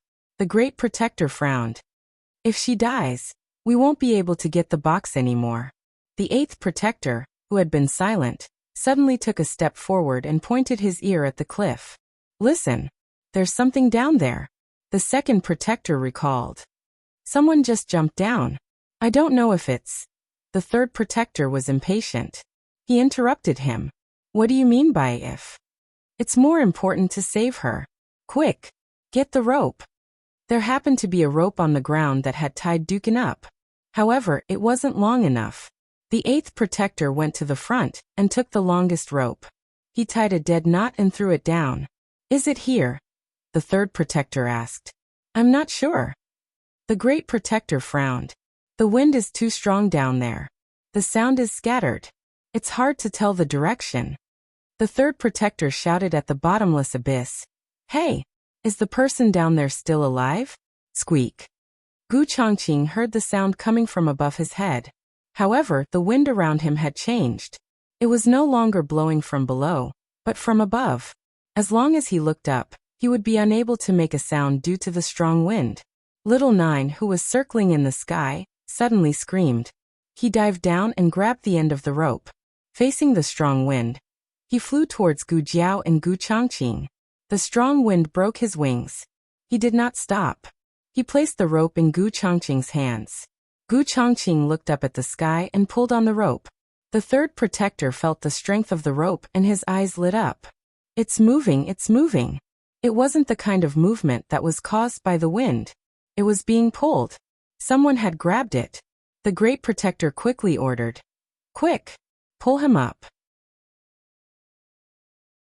The 2nd protector and the 3rd protector worked together. The 4th protector also came to help. The 3 experts pulled the rope with all their strength. Gu Chongqing felt a strong pulling force. His right hand pulled on the rope, and his left hand grabbed the exhausted little 9. With a whoosh, they were halfway up the mountain. The two people safely came up. Gu Chongqing was lying on the ground. Gu Jiao was lying on his back. The second protector was the first to rush over. He checked Gu Jiao's breathing. Seeing that Gu Jiao was still alive, he let out a long sigh of relief. After all, he was the one who had pushed her down the cliff. If something really happened, he would be responsible. As for the other person, he didn't care if he lived or died. And Guogong put his elbow on the ground and slowly moved over. Chongqing, how are you? How is Jiao Jiao? Gu Chongqing took a breath and said, Jiao Jiao is fine. She's asleep. And Guogong touched Gu Jiao's face and hands. Her face was cold, but her hands were warm. Jiao Jiao is fine. She's fine, and Guogong's heart dropped. His eyes were slightly red because of Gu Jiao's survival. Suddenly, his eyes fell onto Gu Chongqing's hands. His heart suddenly trembled. Chongqing. I'm fine, don't worry. Gu Chongqing moved his hands away and stood up with Gu Jiao on his back. Gu Jiao was sleeping very peacefully on his back. This knowledge made him feel very happy. It meant that in her heart, she could completely trust him. He thought of what she had said to him at the bottom of the cliff, and his eyes slightly trembled. He didn't know that she was already pregnant. But even though she was pregnant, she still risked her life to protect the people by her side. He tilted his head slightly and said softly to her sleeping body, Brother will take you down the mountain. He turned his head and said to Guogong, Guogong, please go behind the rock first. Okay. And Guogong nodded and sat behind the rock with Gu Chongqing's help. Then Gu Chongqing gently put Gu Jiao down and let her rest on Guogong's shoulder. This matter had arisen because of the second elder. The second elder stepped forward and said to Gu Chongqing, Brat, you can't leave. Put her down and I can let you suffer less. Gu Chongqing walked out from behind the rock and pulled out the long sword at his waist. He looked coldly at the people and said, No one can take my sister away. Don't waste words. Take this. The second elder raised his sword and attacked Gu Chongqing. The sword hut was famous for their swordsmanship. This brat dared to use a sword in front of him. This was showing off in front of an expert. The weapons clashed. Every move was filled with killing intent. Neither side gave the other a way out. Gu Chongqing was a junior, and from a lower country. The protectors of the sword hut did not think much of him. Letting the second protector deal with him was already giving him face. The others naturally would not interfere. However, as they watched the battle from the side, their expressions became strange. The third protector said, It's been 20 moves. Why hasn't the second elder taken him down yet? The fourth protector said, This brat can fight too well. The fifth protector said, There's nothing special about his moves. It's just that there's a ruthlessness. He's a master who uses his willpower to stimulate his potential. The eighth protector said, This person is very suitable to enter the sword hut. If he receives our guidance in time, he may become another master in our sect. The third elder said, Does the eighth elder mean not to kill him? To recruit him? Just as he finished speaking, Gu Chongqing purposely revealed a flaw and led the second elder to attack. In the end, he used his hand to clamp down on the second elder's sword. Then he stabbed the second elder's abdomen. The second elder hit Gu Chongqing's shoulder with his palm, and used the force to break free from Gu Chongqing's grip. At the same time, his body was separated from Gu Chongqing's long sword. He retreated a few steps. His long sword touched the ground and supported his body that was about to fall. Second protector. The expressions of the people changed. Obviously, they did not expect that the sword hut protector would lose to a young brat. I'll fight you. The eighth protector flew up. The first protector said, Sixth elder, fifth elder, the two of you attack together. At this time, there's no need to talk about righteousness. Quickly kill him and get down to business. The three of them surrounded Gu Chongqing. The three of them were as powerful as an Hun. When they attacked together, Gu Chongqing was suppressed. His hands were injured at the bottom of the cliff, and he carried Gu Jiao on his back for a long time. His physical strength and inner strength were severely depleted. If he were to fight with the three in Hun, he would have no chance of winning. His back was cut by the fifth protector. His brocade clothes were torn and fresh blood splattered out. Gu Jiao, who was sleeping soundly, frowned. Gu Chongqing told himself that he could not fall. He still had to bring his sister home. Are you still not going to surrender? You're really stubborn. Fifth elder, don't talk nonsense with him. Kill him. Eighth elder, cut off his escape route. Gu Chongqing was attacked from the front and back. The sixth protector took the opportunity to jump up and stab the sword in his hand towards his back. Poochie. The sharp sword pierced through his chest from his back. The sixth protector lowered his head in disbelief and looked at the tip of the spear that pierced through his chest. He spat out a mouthful of blood. Sixth younger brother. Sixth protector.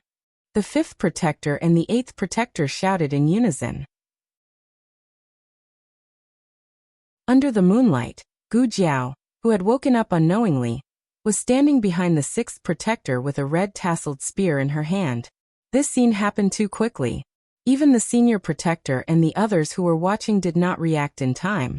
They all thought that the sixth protector's sword would definitely pierce through Gu Chongqing. Who would have thought that the sixth protector's back would be pierced by someone else?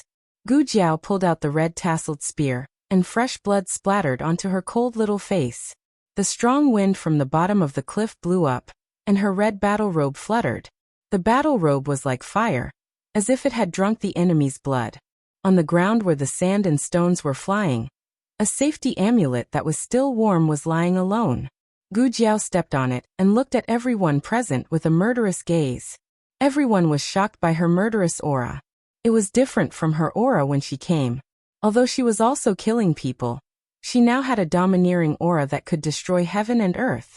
It was as if she was an Asura who had returned from purgatory.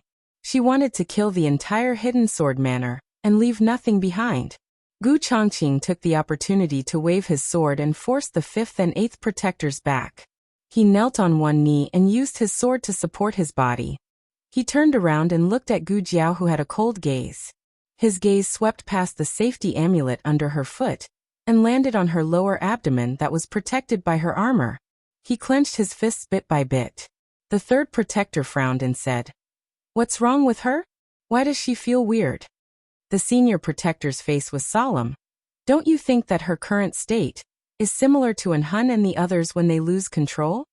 The third protector's face changed. Could she have been poisoned by the purple grass poison? The senior protector said coldly, "Capture her." The fifth protector was the first to rush over. A person who was poisoned by the purple grass poison would not be killed so easily. As such, they did not have to show any mercy. They just had to attack as hard as they could. She only had herself to blame for injuring and crippling her. Something shocking happened. Gu Jiao broke the fifth protector's sword with one strike. She then did a somersault in the air and kicked the fifth protector's head, causing him to kneel on the ground. Fifth protector. Everyone's faces changed. What kind of speed was this? What kind of terrifying strength was this? The eighth protector launched a sneak attack at Gu Jiao. Gu Jiao did not even turn her head. Instead, she turned around and stabbed the eighth protector's shoulder with her spear. Then Gu Jiao used the red-tasseled spear to jump backwards. The tip of her foot hooked the fifth protector's chin and ruthlessly kicked him off the cliff. The senior protector was furious. Attacked together. The rest of the people, including the injured second protector, all rushed towards Gu Jiao. Gu Jiao stood in front of Gu Chongqing and said word by word, "You get out of my way." Gu Chongqing's arm trembled as he gripped his sword tightly. "Jiao Jiao." Gu Jiao grabbed the injured Gu Chongqing and stepped on the stone wall. She threw him towards Dukan, who was behind the rock. The battle was very fierce. The wind and sand all over the sky were swept up. Shadows of swords flashed in the dark night. Gu Jiao was like a killing machine without a soul. One by one, the protectors fell under her red-tasseled spear. Xianyuan 8 styles, 9th style. The senior protector looked at the Xianyuan spear style that Gu Jiao used. His eyes trembled fiercely. "You are Poochie." Gu Jiao's red-tasseled spear pierced through his internal organs. The senior protector fell to the ground with his eyes wide open. Even in death, he did not shout out that name. Of the 8 protectors, only the second protector, who had been seriously injured by Gu Chongqing, was left. Because of his serious injuries, he could not charge at the front. Instead, he lived until the end. He no longer had the strength to fight. He looked at the corpses of his fellow disciples. The shock and grief in his heart could not be any greater. For a moment he did not know who to care for. Third protector. Third protector. Eighth protector. Wake up. Fourth. Fifth. Senior protector. Senior protector. Senior protector. His voice was choked with sobs and fear. Gu Jiao dragged the red-tasseled spear that was weeping blood in front of him. Her entire body was soaked in the blood of the sword hut. Every part of her body that was unharmed was filled with blood. It caused the ruthlessness in her body to surge endlessly. Gu Chongqing held his chest and called out to her. Jiao Jiao, don't kill them. Gu Jiao could not hear him. She raised the red-tasseled spear in her hand with a murderous look. In the blink of an eye, a white-robed elder descended from the sky. With a biting cold murderous look, he slapped towards Gu Jiao. Gu Chongqing flew over and took the hit for Gu Jiao. He fell heavily to the ground and spat out blood. This person's power was too strong. It was far above An Hun's. The second protector seemed to have seen his last life-saving straw before he drowned. He cried out hoarsely, White Tiger Venerable. The four venerables of the sword hut. Green Dragon, Vermilion Bird, White Tiger, and Black Tortoise. Gu Jiao suddenly turned around and looked coldly at the person who had come. Gu Chongqing looked at Gu Jiao. She could not fight anymore. She was too exhausted. If she continued to fight, she and the baby in her womb would not be safe. The White Tiger Venerable stood beside the second protector. He glanced at him and said coldly, You can't even deal with a girl. What use are you? The second protector lowered his head. The White Tiger Venerable said indifferently, Girl, I don't want to kill you. As long as you follow me obediently, I can let them go. Gu Jiao said coldly, Die. The White Tiger Venerable snorted in disdain. You refuse a toast only to drink a forfeit. He knew Gu Jiao's power. He admitted that she was strong. But after all, she had just gone through a battle. She had used up a lot of her energy. The more she lost control, the more she used up. She did not have much energy left. He did not need to use his sword. She would faint if he used 2 moves on her. This was the advantage of having more people on his side. The White Tiger Venerable used his advantage in Qinggong to make Gu Jiao use up her last bit of energy. But at this moment, a loud bang came from the sky. The terrifying power brushed past his shoulder, and a burning pain spread through his entire arm. He landed beside a big tree not far away and looked at his injured shoulder. It was not a cut wound, but an open wound. It looked bloody and horrifying. Tisk, it's just a scratch. What a pity. Accompanied by a cynical sigh, Sheng Guanqing swaggered over with a gun on his shoulder. He was obviously alone, but the aura he exuded was like a magnificent army. This was probably inherited from his father. Can you make way? Behind him, Xiaoheng, who was completely blocked, said indifferently. Oh. Sheng Guanqing decisively made way for his stinky younger brother. Xiaoheng glanced around and quickly walked toward Gu Jiao. Sheng Guanqing looked at Gu Jiao, who was overflowing with murderous intent. He could no longer distinguish between friend and foe. He said loudly to his stinky younger brother, Hey! Danger! Xiaoheng rushed to Gu Jiao's side and held Gu Jiao's hand that was holding the red-tasseled spear. Jiao Jiao! Gu Jiao's hand was trembling. The white-clothed elder looked at the two with a dangerous gaze. Sheng Guanqing raised his gun and pointed it at him. Don't move, otherwise I'll shoot you. Xiaoheng raised his hand and touched her face. Jiao Jiao, it's me. Aheng. Sheng Guanqing gritted his teeth and said, Come here first. She doesn't recognize anyone right now. She will hurt you. Xiaoheng looked deeply at Gu Jiao and pulled the completely out of control Gu Jiao into his embrace. Sheng Guanqing's expression changed. You're crazy. Gu Jiao raised the red-tasseled spear in her hand. The tip of the spear flashed coldly under the moonlight, reflecting her bloodthirsty eyes. Sheng Guanqing shouted, Younger brother. The spear fell and stabbed the second law protector behind Xiaoheng, who was trying to sneak attack him. Gu Jiao's last bit of strength was used up. She blacked out and collapsed, and the red-tasseled spear fell heavily on the ground. Xiaoheng hugged her waist. Jiao Jiao Jiao Jiao. Sheng Guanqing glanced at the unconscious Gu Jiao. the seriously injured Gu Changqing, and the drugged Dukan. He secretly felt that things were not good. The two of them had to take 3 people away. The situation was not optimistic. Misfortune never came alone. The other 3 venerables also came to the side door. They heard the sound of the gun and rushed over. The 4 of them were all masters of Qinggong.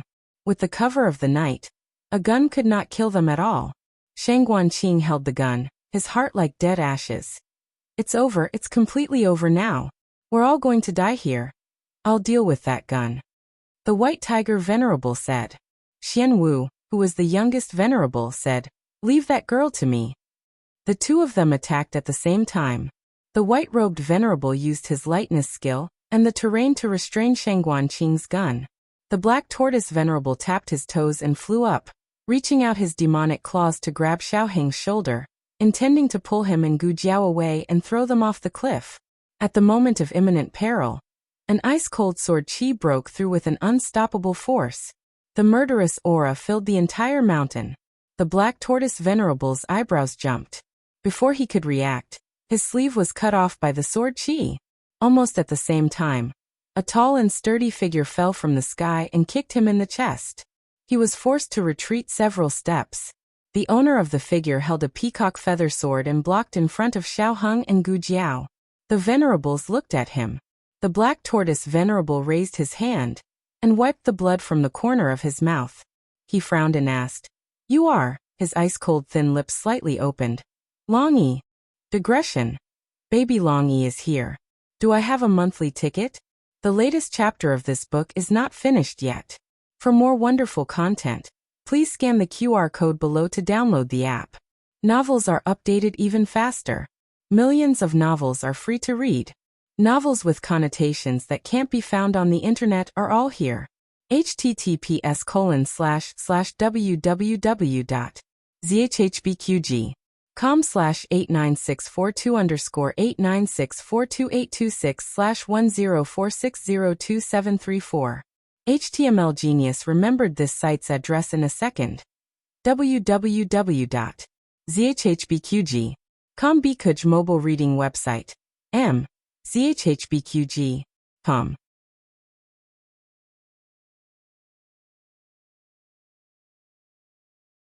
Chapter 949.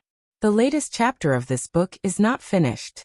For more exciting content, please scan the QR code below to download the app. Novels are updated even faster. Millions of novels are free to read. Novels with connotations that can't be found online are all here. The moment Xiaoheng heard this name, his eyes suddenly turned sour and swollen. He was back.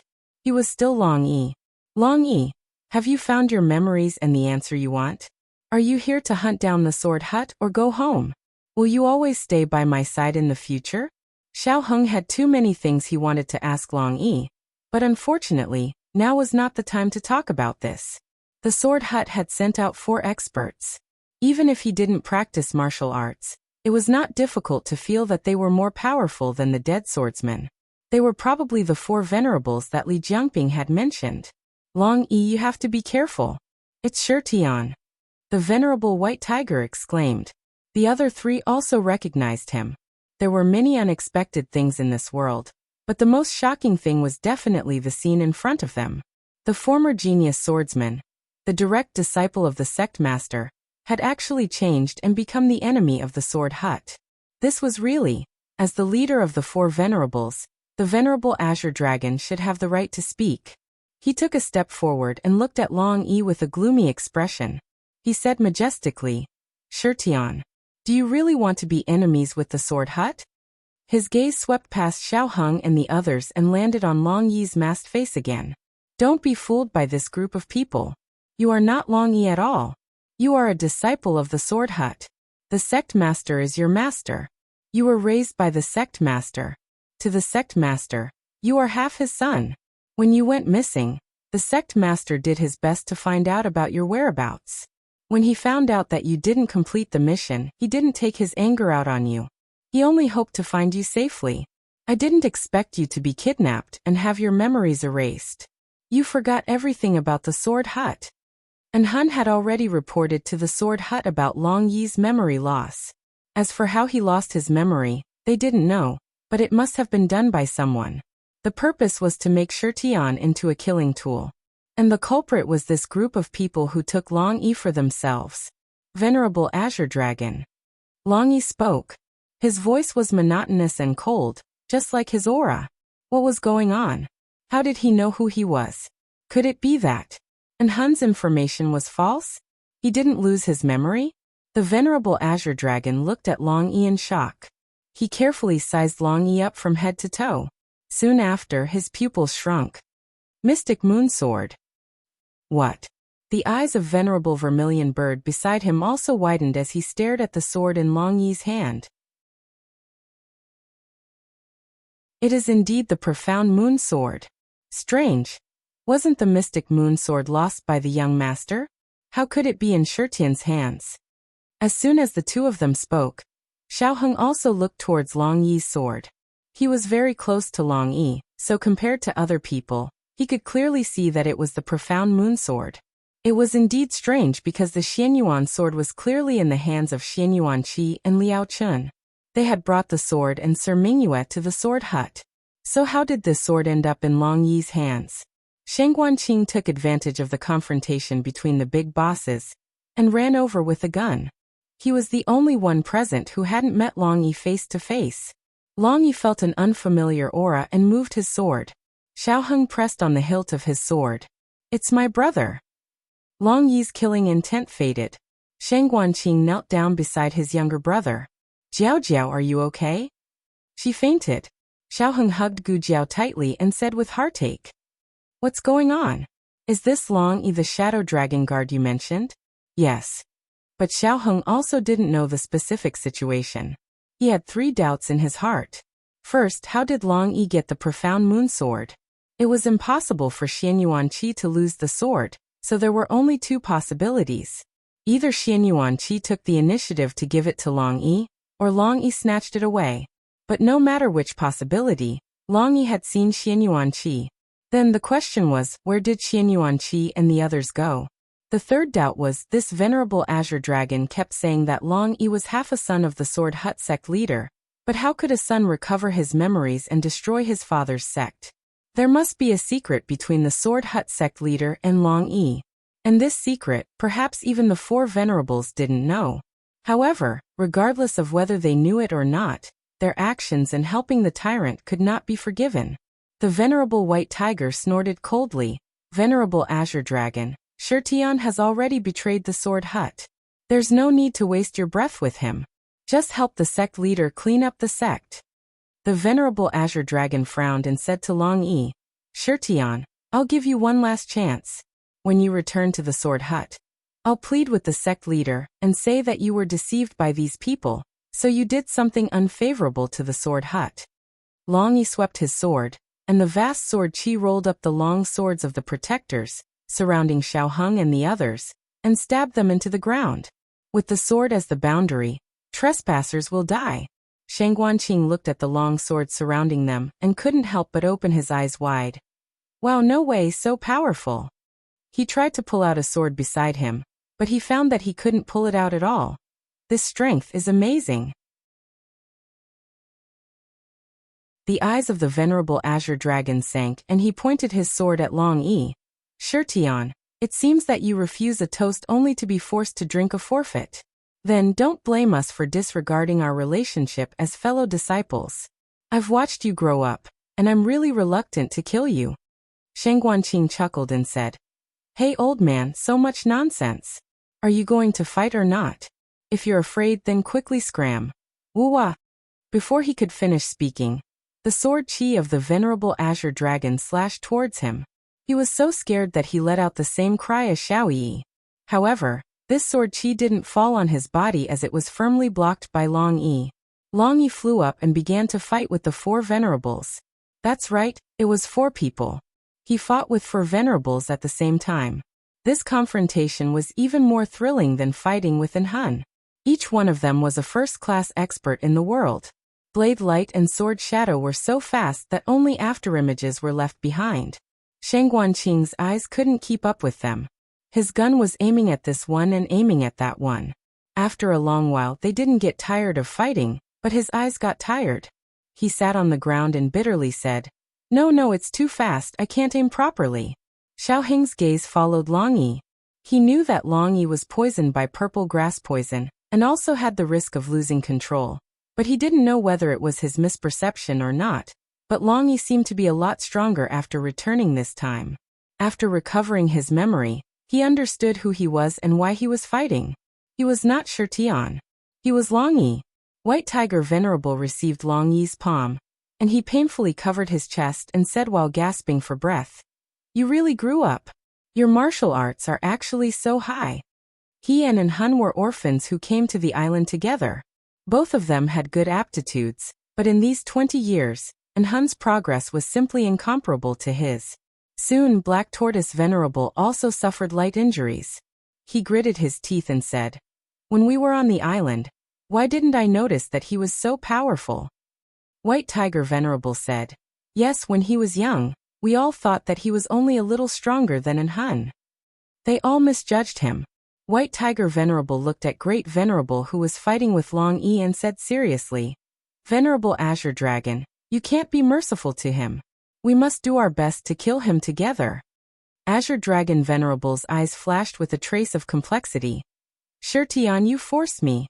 Long Yi responded with a swift and fierce killing move. The Venerable Azure Dragon kicked the ground and somersaulted in the air to dodge the attack. Then, relying on the inertia brought about by his movement, he suddenly stabbed his sword towards Long Yi.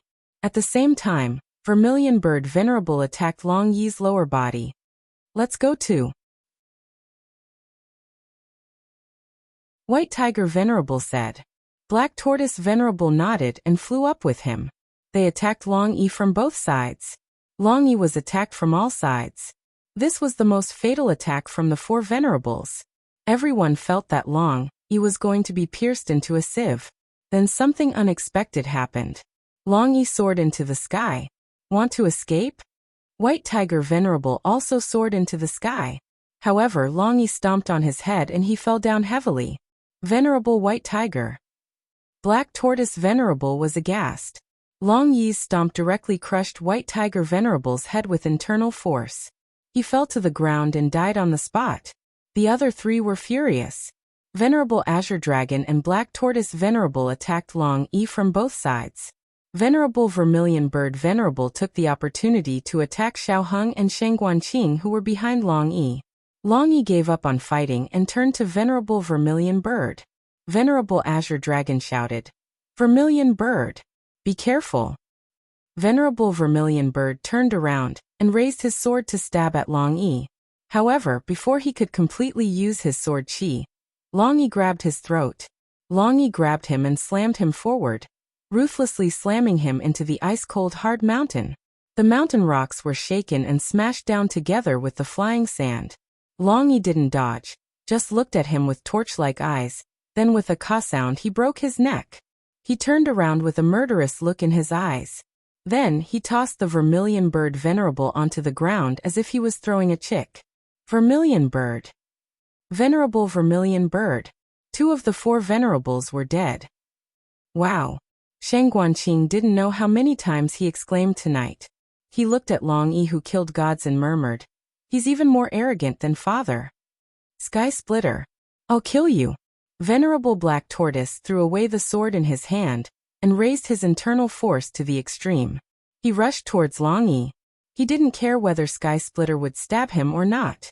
It didn't matter because he wanted to die together with Sky Splitter. Sheng Guanqing gasped. Hey, be careful of that guy. Xiao Heng frowned. Long Yi. Venerable Black Tortoise rushed towards Long Yi without fear of death, but Long Yi dodged perfectly. Venerable Black Tortoise wouldn't give up.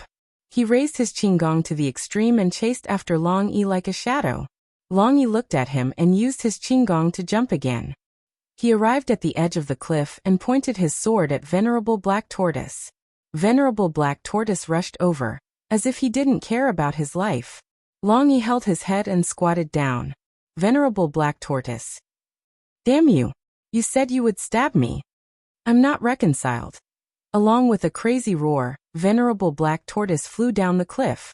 Sheng Guanqing was stunned. You can do this? Xiao Heng let out a long breath. It was still the familiar Long Yi. There was only Venerable Azure Dragon left. He was the strongest Venerable Black Tortoise, but at this time he had the intention to retreat. He didn't want to fight with Long Yi. He retreated far away. At this distance, it was very difficult to catch up. Long Yi rolled his eyes and his cold aura disappeared in a second. He lay on the ground and spread himself out. Seeing that Venerable Azure Dragon still didn't come over, he simply crooked his mouth, stuck out his tongue and rolled his eyes. It was as if he was saying, "You're injured, so you're easy to kill." Xiao Heng and Sheng Guanqing covered their eyes and couldn't bear to look. This spicy acting, was he trying to snatch Jiao Jiao's rice bowl? The Venerable Azure Dragon's body trembled as he was struck by the lightning. "I won't be fooled by you." He turned and left. Pung. It was Sheng Guanqing who pulled the trigger of the gun. Venerable Azure Dragon was sent flying by the gun. Long Yi kicked him and perfectly kicked him down the cliff. Sheng Guanqing blew the smoking muzzle and ran to the edge of the cliff. Looking down, his acrophobia flared up. He took a step back and grabbed Long Yi's arm. Long Yi looked at the claw on his arm and endured it. He didn't chop it off. Sheng Guanqing didn't know that his claw was almost chopped off. He turned his head and smiled at Long Yi. "We have a tacit understanding just now, right? My name is Sheng Guanqing. I'm Xiao Heng's elder brother. AI, stinky younger brother. You don't know anything, you only know how to study. Why don't you follow me from now on?" "Well, I can follow you. Let's fight in Jianghu together. That must be." While speaking, the eyes of Long Yi beside him suddenly turned cold. Then he turned around and slashed out a sword chi. However, it was too late. Xiao Heng and Gu Jiao in the sword array had been caught by a quietly approaching figure. They were going in the direction of the back peak. Long Yi didn't say anything and chased after them with his qinggong. Sheng Guanqing shouted, "Hey, wait for me." He looked at Gu Changqing and Dukin behind the rock. No, he couldn't leave. He had to stay. In a dense forest on a hillside, two handsome young masters were moving forward in the dark. "Can't we light an oil lamp?" "No, we'll be discovered. We're not even halfway up the mountain. How can we be discovered from so far away?" Don't underestimate the ability of the Sword Hut disciples. Humph, bullshit Sword Hut disciples. Maybe they'll all be killed by my sister. Gu Chengfeng glanced at him speechlessly. Gu Yan said, "What? Did I say something wrong?" Gu Chengfeng said, Okay, you're right. You're all right. However, before we can be absolutely sure, we should be cautious. I'm not afraid if I'm alone, but you don't know martial arts. If someone really comes, I'm afraid you can't escape." Humph. Gu Yan turned his face away. Gu Chengfeng reminded him, "When you see your sister later, don't say I brought you here." Gu Yan crossed his arms. "I know. Just say I met her halfway." "Jiao Jiao won't believe it. You'll be beaten. Even though I wanted to follow you." Gu Chengfeng looked ahead and said, "Hey, there seems to be a small bamboo house over there. I'll go check out the situation first. Wait for me here. Don't follow me." Before he could finish the word run, Gu Chengfeng found that Gu Yan had already left him behind and hid behind a big tree. There was no need for that. There was no one in that small bamboo house. Gu Chengfeng let out 2 cuckoo calls. This was a signal that everything was safe. Gu Yan appeared and walked over. Gu Chengfeng said, "There's no one. Let's go to the villa." "Okay." Gu Yan nodded. He turned around and stepped on it. Not knowing what he stepped on, the ground suddenly split open and the two of them fell in without any warning. Long Yi followed that shadow to the conference hall of the Hidden Sword Villa. The main hall of the conference hall was spacious and wide. There were 2 candlesticks on both sides with flickering candlelight. It wasn't very bright, and was swaying in the night wind. It reminded people of the ghost fire in the middle of the 7th month. There was a large red sandalwood chair placed in the middle of the platform that faced the main door. A masked old man wearing a gray gown and a golden gauze robe sat there with a dignified aura. His aura didn't leak out. This was the highest realm of martial arts. In the entire Sword Hut, other than Long Yi, Only sect leader Rong could reach this realm. In the main hall, there was only the sect leader. Long Yi looked at him coldly and held the mystic moon sword tightly. Sect leader Rong smiled faintly and said, "Shirtian, you're finally here." Endless hatred and anger appeared in Long Yi's eyes. "Hand over the person." Sect leader Rong's smile faded a little. "We haven't seen each other for so many years. You don't even know how to call me master?" Long Yi tightened his grip on the sword hilt. Sect leader Rong said with an amiable smile, "They are very safe now. You can rest assured. I didn't expect you to make a few friends after leaving the island for so many years. Master is very gratified." At this moment, Gu Jiao and Xiao Heng were actually sitting behind sect leader Rong. They were blocked by a hollow wooden wall. An expert of the sword hut wearing a black robe was guarding them. Just now this person had brought them here. Xiao Heng's acupoints were sealed. Because Gu Jiao was unconscious, no one did anything to her for the time being. But in fact, Gu Jiao had already woken up. She heard Long Yi's voice. As it turned out, Long Yi spoke like this. "Very good," Long Yi spoke. Sect leader Rong said with a smile, "I heard you went to the Sword Hut Island a while ago. Unfortunately, Master had some matters to attend to and couldn't wait for you on the island." Hearing this, Gu Jiao and Xiao Heng understood.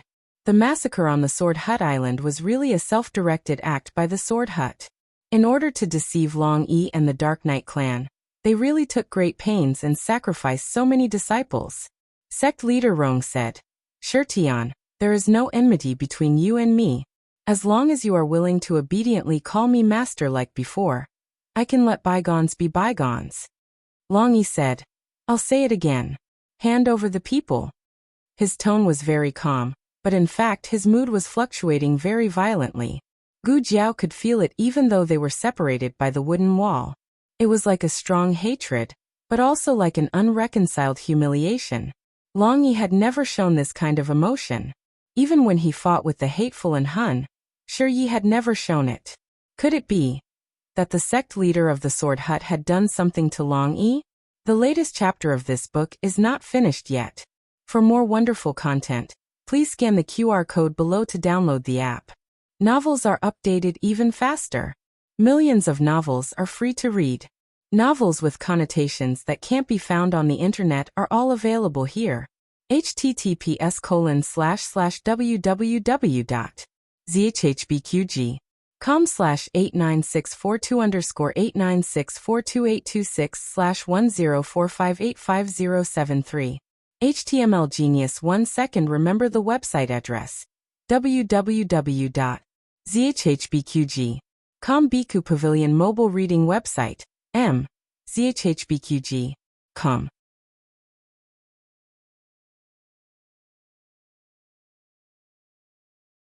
Chapter 950. The latest chapter of this book is not finished yet.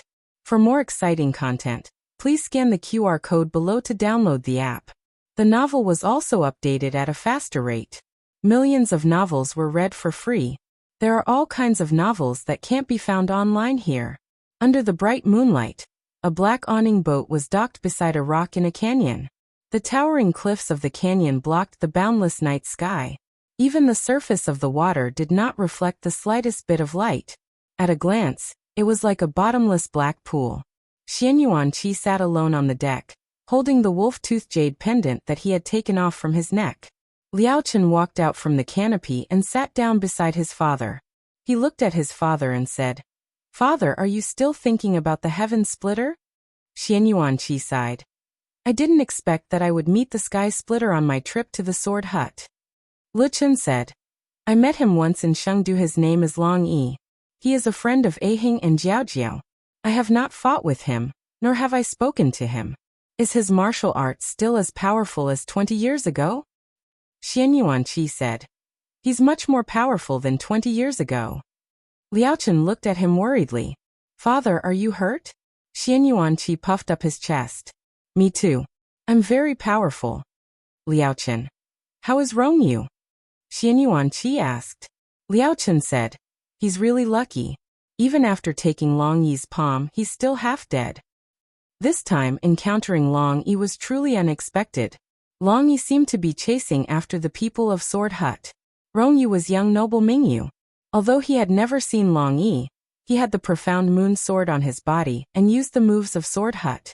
His father promptly intervened and saved Rongyu from the hands of Long Yi. Long Yi was enraged and fiercely fought with his father, but halfway through, Long Yi stopped. Why did he suddenly stop? Liao Chen had been too far away to see what had happened. Because of this, Xianyuan Qiliang pointed at the jade pendant in his hand. This? Liao Chen didn't understand. Xianyuan Qi said, 21 years ago, he was ordered by the Sword Hut to hunt down and kill the Lord of Shadows. At that time, he already had the upper hand. Just like today, he suddenly stopped. In the past, I didn't understand. Now that I think about it, it's probably because of this Wolf Fang jade pendant. Father said that this was a gift from the Lord of Shadows, Liao Chen said. Xianyuan Qi said, that's right. She gave it to me on my birthday. She first got to know eldest brother, and they fought together. Later on she got to know me. She was closer to eldest brother. Liao Chen, why do I feel like you sound a little jealous? Xianyuan Qi said proudly. But big brother, there is no such thing. Liao Chen, you're showing off now? Liao Chen returned to the topic at hand. But why didn't Long Yi kill father after seeing it? Could it be that Long Yi knew it? You know the first Lord of Shadows? Regarding this point, Xianyuan Qi was also not very sure. However, Long Yi had left without saying anything. Xianyuan Qi had no choice but to go to Sword Hut Island to find the answer. Long Yi had snatched away the profound moon sword, but the mechanism to enter the island had already been destroyed by Long Yi, so he didn't have to worry about not being able to enter the island. The next day, they arrived at the Sword Hut Island. The island was littered with corpses, and the air was filled with the stench of decay and dried blood. Rongyu saw the corpse wearing the sect master's robe, and rushed over to call him father. Only then did she realize that it wasn't her father. Liao Chen held his breath. You can recognize him? Rongyu said, although his appearance is rotten, my father isn't that short. Liao Chen sneered. It seems that your father escaped. Xianyuan Qi's goal was to find the truth of the matter. He searched the entire island, and finally found a secret room in the sect master's study with the help of Rongyu. I've never been to this secret room. Father didn't allow me to enter his study. Rongyu said. Let's go in and take a look. Liao Chen said. There were some strange pills in the secret room, as well as a large number of things that Rongyu had never seen before. Liao Chen opened the box and took out a rusty weapon. It's a gun. Strange, the gun was made by the Lord of Shadows. Why does the Sword Hut Island have it? The three continued to search. Other than the gun, they also found many things that only the Shadow Division had. Liao Chen frowned. Did this guy steal from the Shadow Division? Xianyuan Qi said. It's possible. In those years, all the big branches of the Shadow Division were destroyed by the Sword Hut. The things inside were also gone. Liao Chen carelessly touched a switch, and a brocade box popped out from the wall. Liao Chen opened the box and took out a yellowed book. There is a notebook here.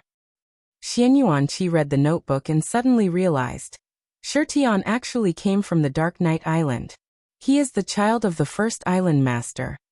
In the conference hall of the Hidden Sword Villa, Long Yi and Sect Master Rong were fighting. Sect Master Rong coldly snorted and said, Your martial arts were taught by me. Do you think that with the mysterious moon sword you are my opponent? Mysterious moon sword? Was it in the hands of Long Yi? Gu Jiao woke up after entering the conference hall, so she didn't see the sword in the hands of Long Yi. A doubt flashed in her heart. The mysterious moon sword disappeared together with the sect master's son. Since the sect master recognized this sword, he unexpectedly didn't ask about the situation of his son. It seemed that the sect master of the Sword Hut didn't have any feelings for his son. Thinking about it, if he had feelings, he wouldn't have allowed his son to suffer the persecution of his legal mother. The battle between Long Yi and him was very fierce. From time to time, the sound of tables and chairs being broken could be heard from the conference hall. Since Sect Master Rong had Li Jiangping as a spy, then he should have obtained a lot of purple grass fruits from the Dark Night Island. She didn't know whether Long Yi would suffer or not. Sect Master Rong slashed out an ice-cold sword chi to block Long Yi's attack. Then he patted Long Yi's shoulder. Long Yi was sent flying by his powerful shockwave, and hit the wall behind him, then fell on the table and chair, breaking into pieces of wood. He used his sword to support his body and attacked Sect Master Rong. But before he could make a move, he was sent flying again by Sect Master Rong. This time, even the sword in his hand was sent flying. Long Yi felt a pain in his chest, and a trace of scarlet blood flowed out from the corner of his mouth. Sect Master Rong sent out a third palm, and completely injured Long Yi's dantian. Long Yi spat out a mouthful of blood, and his entire body slightly spasmed. Sect Master Rong walked towards Long Yi step by step. Looking down at him, he said coldly, "Shirtian, why are you so stubborn? Why do you have to go against me? Am I not good to you? Or did you recover your memory?" Recover? Could it be that Long Yi had lost his memory more than once? And from his tone, Long Yi's memory loss seemed to be related to him. 21 years ago, Long Yi went to assassinate the Master of Shadows, Xian Yuan Qi. As a result, Long Yi took the initiative to give up the mission. After that, Long Yi left. After that, Long Yi lost his memory and entered the Princess Mansion. That memory loss was caused by Sect Master Rong. Why did Sect Master Rong erase Long Yi's memory? What exactly did Long Yi remember? Gu Jiao had countless doubts in her heart. She wanted to help Long Yi, but the knockout drug in her body had taken effect. This wasn't an ordinary knockout drug. This black-robed man was also not an ordinary swordsman. Sect Master Rong looked at Long Yi, who was seriously injured and vomiting blood. "Do you know why I asked you to assassinate Xian Yuan Qi? I actually wanted to lure the first Master of Shadows out. I always felt that she was inseparable from the Dark Knight Island. If the thing I wanted wasn't on the Dark Knight Island, then it must be in her hands. But now it seems that a girl got her things. I've already caught that girl, so it doesn't matter if she appears or not. As for you, I didn't want to kill you, but you've ruined my plans again and again. Don't blame me for not caring about our master and disciple relationship." He raised the long sword in his hand and suddenly stabbed towards Long Yi's heart. Xiao. Long Yi grabbed the long sword with his bare hands. The sharp blade of the sword cut open the palm of Long Yi, and warm blood flowed out. Sect Master Rong was shocked. He obviously didn't expect that Long Yi, who was on the verge of death, could still have such strength. Long Yi's aura was soaring. With a flip of his hand, he broke Sect Leader Rong's long sword. Then, with a speed as fast as lightning, he jumped up and stabbed the broken sword into Sect Leader Rong's chest without hesitation. Sect Master Rong was stunned. "How could?" Long Yi looked at him coldly. "You shouldn't. Take me away from him." After saying that, he suddenly stabbed the sword into Sect Master Rong's chest. The mask on Sect Master Rong's face cracked, and he fell to the ground with a cracked expression. Long Yi slapped with his big palm, and a powerful internal force shook the broken sword on the ground and stabbed it into Sect Master Rong's chest. After being stabbed twice in a row, even if he ate purple grass fruit, he couldn't take it anymore. Sect Master Rong violently vomited blood. In a battle between experts, every move was a matter of life and death. It wasn't strange to lose quickly, but it shouldn't have been him who lost.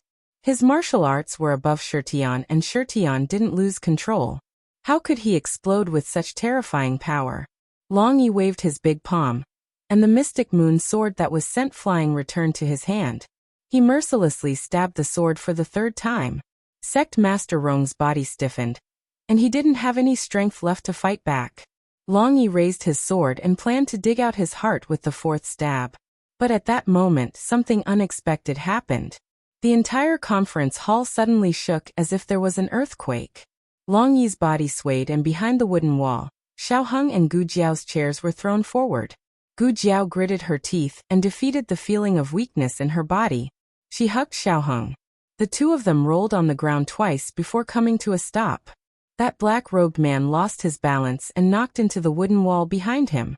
The wooden wall collapsed, and he rolled onto the floor of the conference hall. He looked at Sect Master Rong, who was lying in a pool of blood, and his expression changed. He quickly grabbed him and left. The shaking continued. Long Yi saw Xiao Heng and Gu Jiao behind the conference hall, and he flew up. He couldn't hold the sword with the two of them. He threw away the mystic moon sword and rushed out with Xiao Heng and Gu Jiao, one in each hand. Unexpectedly, the floor suddenly cracked and the three of them fell. In a dark tunnel, Gu Yan and Gu Qingfeng were swaying left and right. Gu Qingfeng's head heavily knocked against the wall. Gu Yan benefited from watching the wrestling little dumpling in Jing Kong, and learned a perfect wrestling technique. He didn't hurt. What's the situation? Did the earth dragon turn over? Gu Qingfeng asked frantically. Gu Yan didn't speak. He hugged his head and chest and maintained a self-protecting posture. Finally, the shaking stopped. Gu Qingfeng supported himself against the wall and stood up. At this moment, the two of them were already disheveled. He was more miserable and didn't know where his crown was. Are you okay? He went to help Gu Yan. I'm fine. Gu Yan grabbed his hand and stood up. He looked around and asked, where are we? Gu Qingfeng held his dizzy head and panted while touching his chest. I'm not sure. Do you have a match on you? Mine seems to have fallen off. Gu Yan took out a match from his chest. Yes. Gu Qingfeng took it and blew on the match. He walked out of the tunnel step by step with the help of the burning fire. After they fell from the courtyard of the small bamboo house, they entered a strange passageway. They followed the passageway and kept walking forward, and for some reason the accident just now happened. He almost thought that the tunnel was going to collapse. Where is this? There are so many bloodstains on the ground. Gu Qingfeng entered the meeting hall. He squatted down and touched the bloodstains with his fingertips. It's fresh. There was a fight here. He looked around and found a peacock feather sword shining with cold light in the ruins.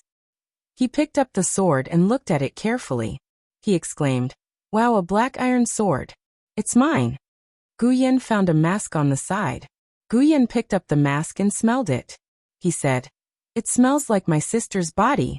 My sister came here before. In the dark secret room, Long Yi used his body as a shield to catch Gu Jiao and Xiao Heng. The two hurriedly stood up. Gu Jiao felt Long Yi's pulse and Xiao Heng blew on the match. Are you all okay? He asked. Gu Jiao said, I'm fine. Long Yi is injured. Xiao Heng looked at the pale Long Yi and asked, is it serious? Gu Jiao pulled back her hand. It's serious.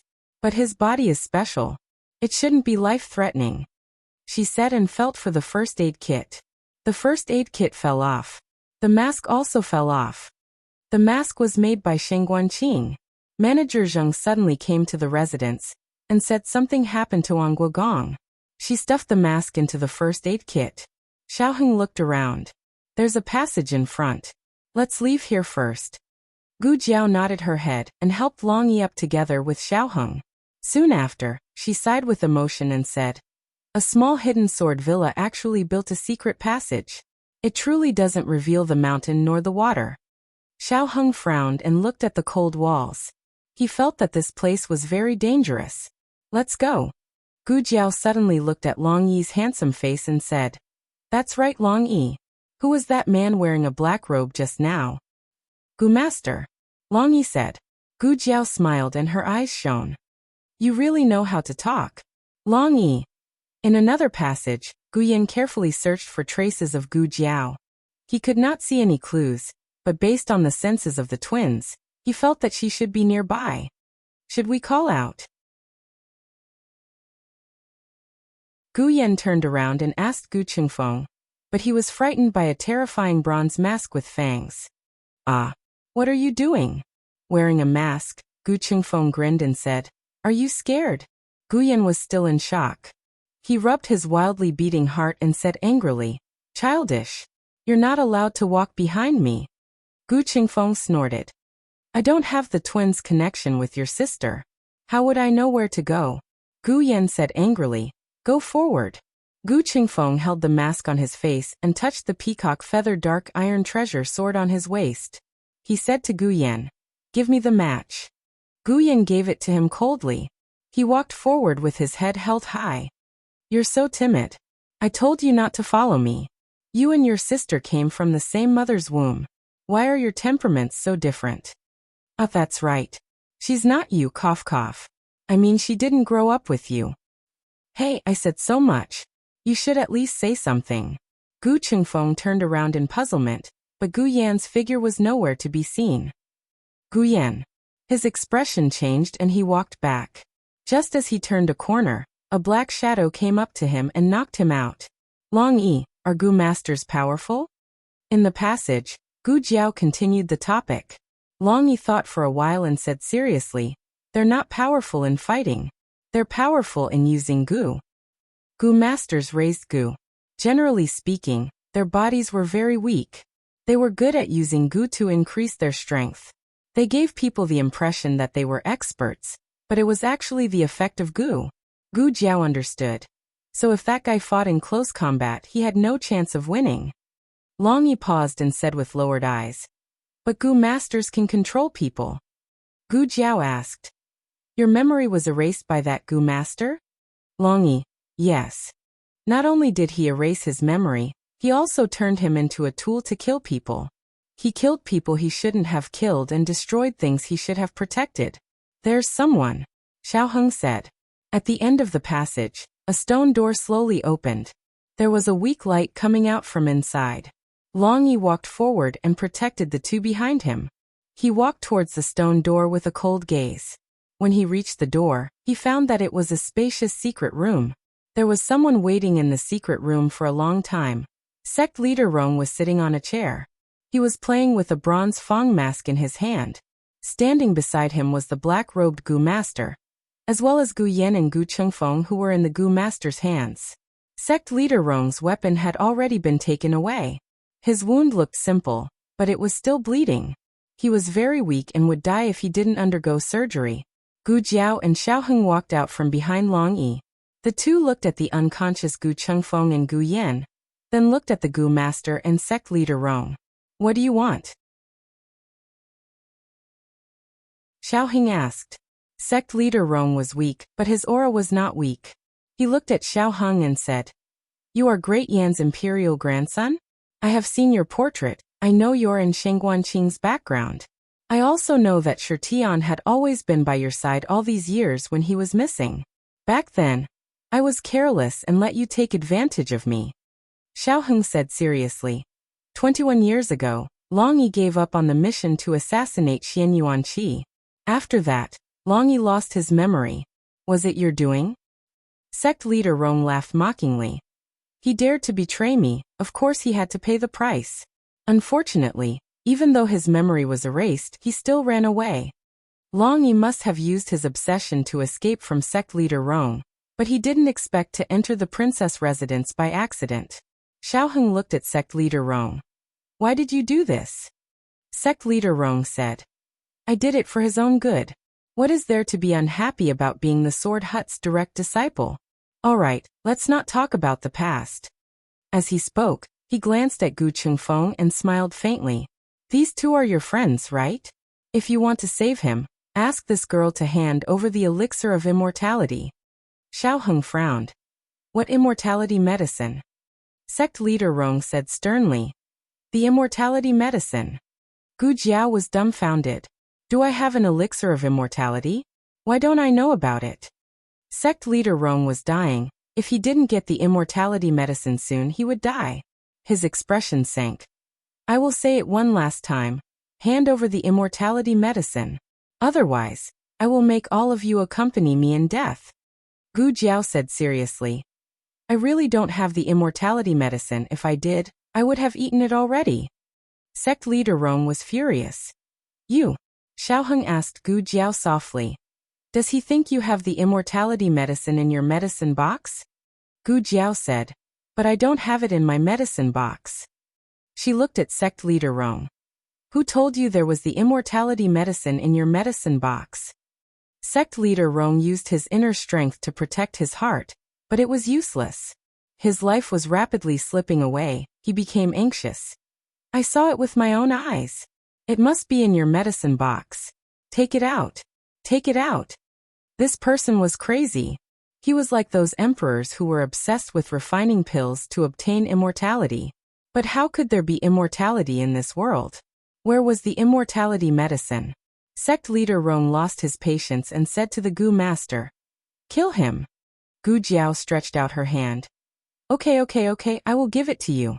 Xiao Heng immediately got into character, grabbing her wrist and turning around, using his body to block her unsightly acting. You are crazy. You only have one. If you give it to him, what will happen to you? His acting had reached perfection. In Gu Jiao's previous life, he would have been an Oscar winner. No one doubted that he was telling the truth. Gu Jiao sighed with a pained expression. But I can't let him kill my brother and Gu Chengfeng. I don't have the elixir of immortality. At most, I'll be like you guys. There's nothing bad about being born, old, sick, and dead. Xiao Heng said solemnly. Jiao. Say no more.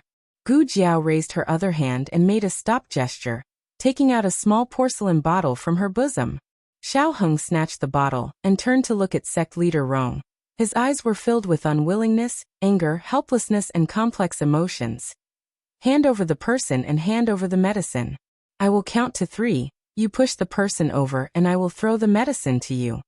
Sect leader Rong's eyes flashed with greed. Okay. 1, 2, 3.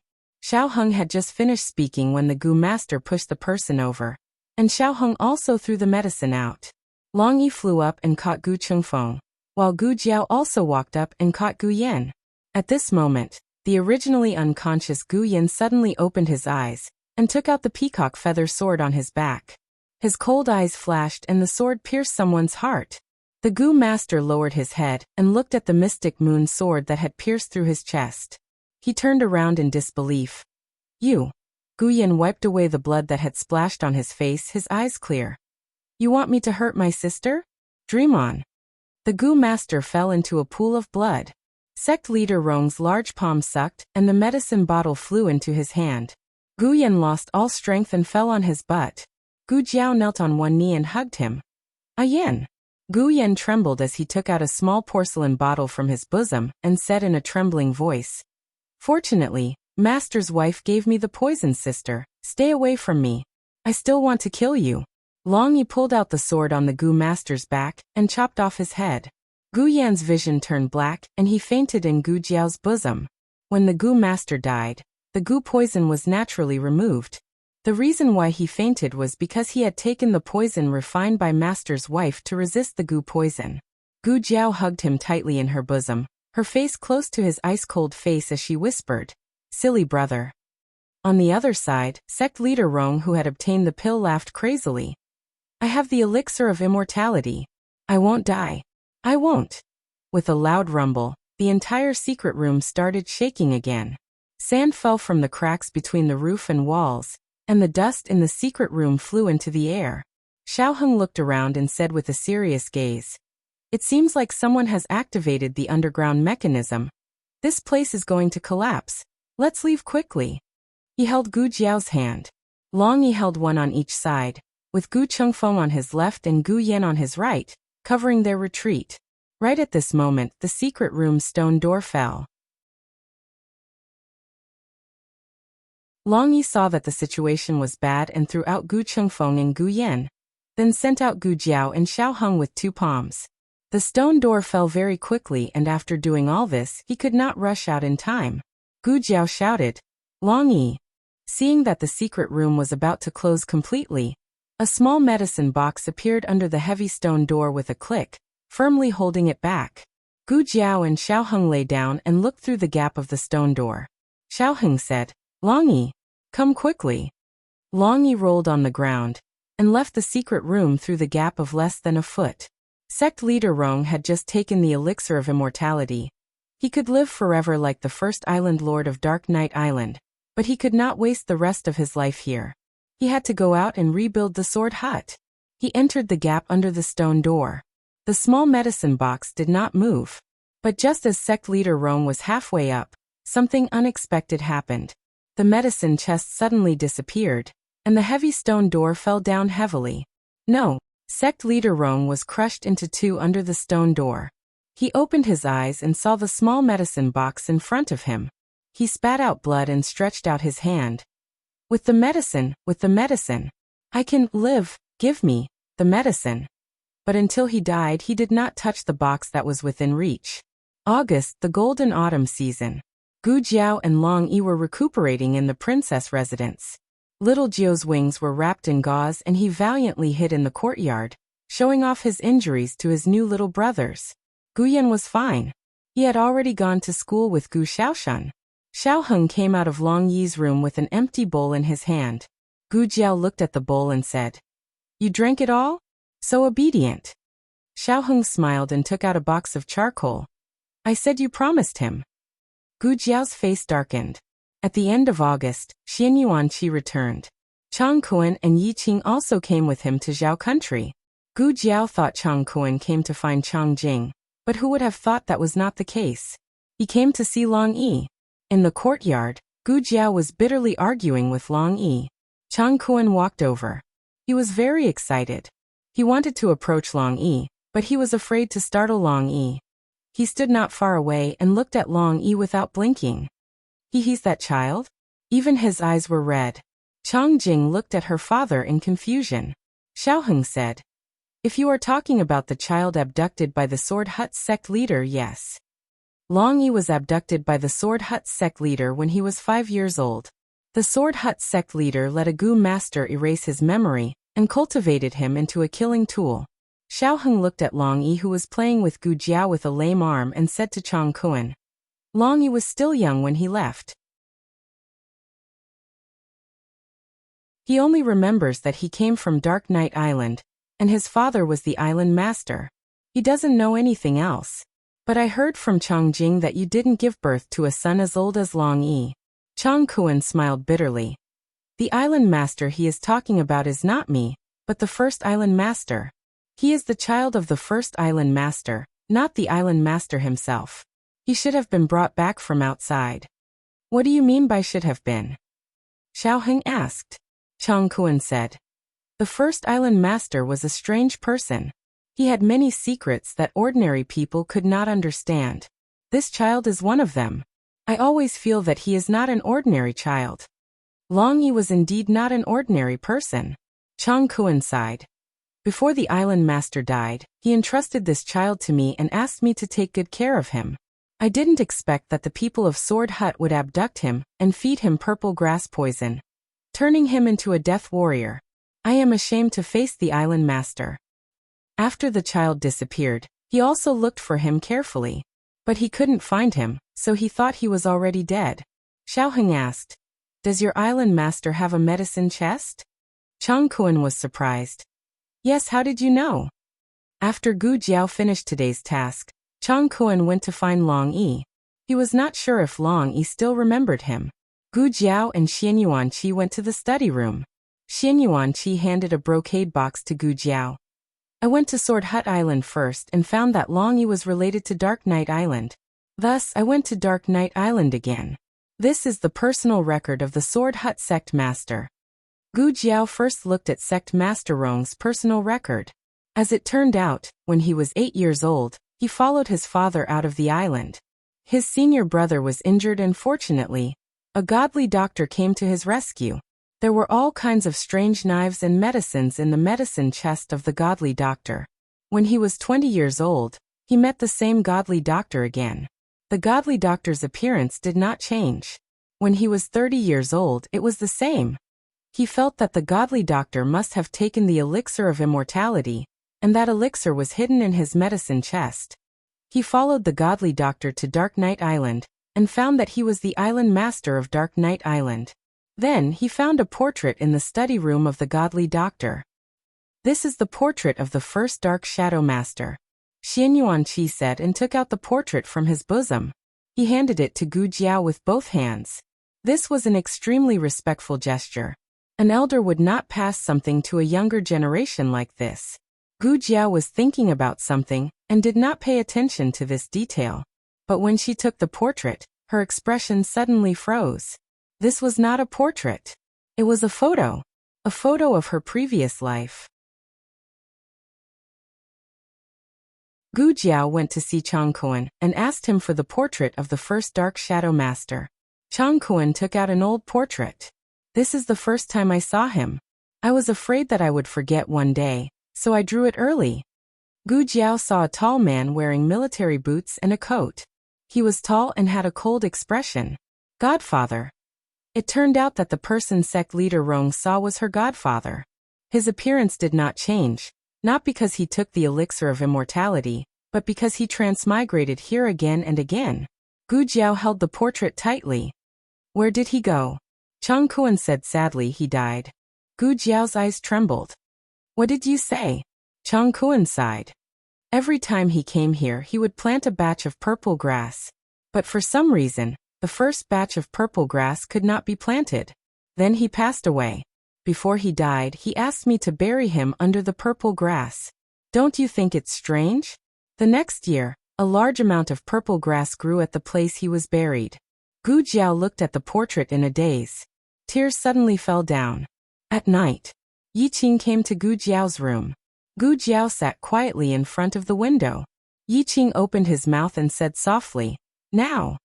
What should I call you? Miss Gu, young commander, Mrs. Xiao, or? Gu Jiao said. You can call me anything. Your master. Yi Qing came in front of her, looked down, took a deep breath, suppressed the choking in his throat, and said in a normal tone, My master went to travel the world. Before he left, he went to see me at the Dark Night Island. He had something for me to give to you. Gu Jiao took the box and opened it. It was the 3 clay figurines sitting under the peach tree, and the portrait of the general who did not have a face. Now the face had been added by the state preceptor. It was her face from her previous life. The Lord of Shadows was her, and she was the Lord of Shadows. Yi Qing turned and raised his hand, wiped the tears in his eyes without leaving a trace, and said calmly, Master has a story, and I must tell it to you. Gu Jiao said, Say it. Yi Qing considered the words and slowly opened his mouth. Once upon a time, there was a poor sorcerer. Because he offended the son of a big family, he was beaten and lived on the streets. When he was about to die, a fairy-like woman saved him. The woman said, You look like an old friend of mine. Because of a similar face, the woman treated him, took him in, taught him everything, and also introduced him to the son of the Xianyuan family. He thought that the old friend must be very important to her. He wanted to pretend to be that person, but he didn't do it in the end. The luckiest thing in his life was to meet her. The last thing he regretted was that divination. It's a long way to the back of the mountain, so there's no need to look for him. Therefore, the state preceptor was not a transmigrator. He just knew her. The state preceptor was not the godfather. He just had a face similar to the godfather. The real godfather had been buried under the purple grass on the Dark Night Island. When Xiao Heng came to the room, Yi Qing had already left. Gu Jiao was burning paper money. There were 2 braziers. Xiao Heng looked at her with distress and said, One is for the first lord of the Dark Night Island, and the other is, Gu Jiao whispered, an old friend. The Dark Night Island was farther than the Yin Kingdom. At this time, they would encounter the extreme weather of the ice field. Chang Kuan and Chang Jing temporarily lived in the Lord Protector's mansion. This was what Gu Jiao wanted. She also planned to go to the Dark Night Island. After the spring, she should give birth. At that time, she would go back with Chang Kuan and Chang Jing.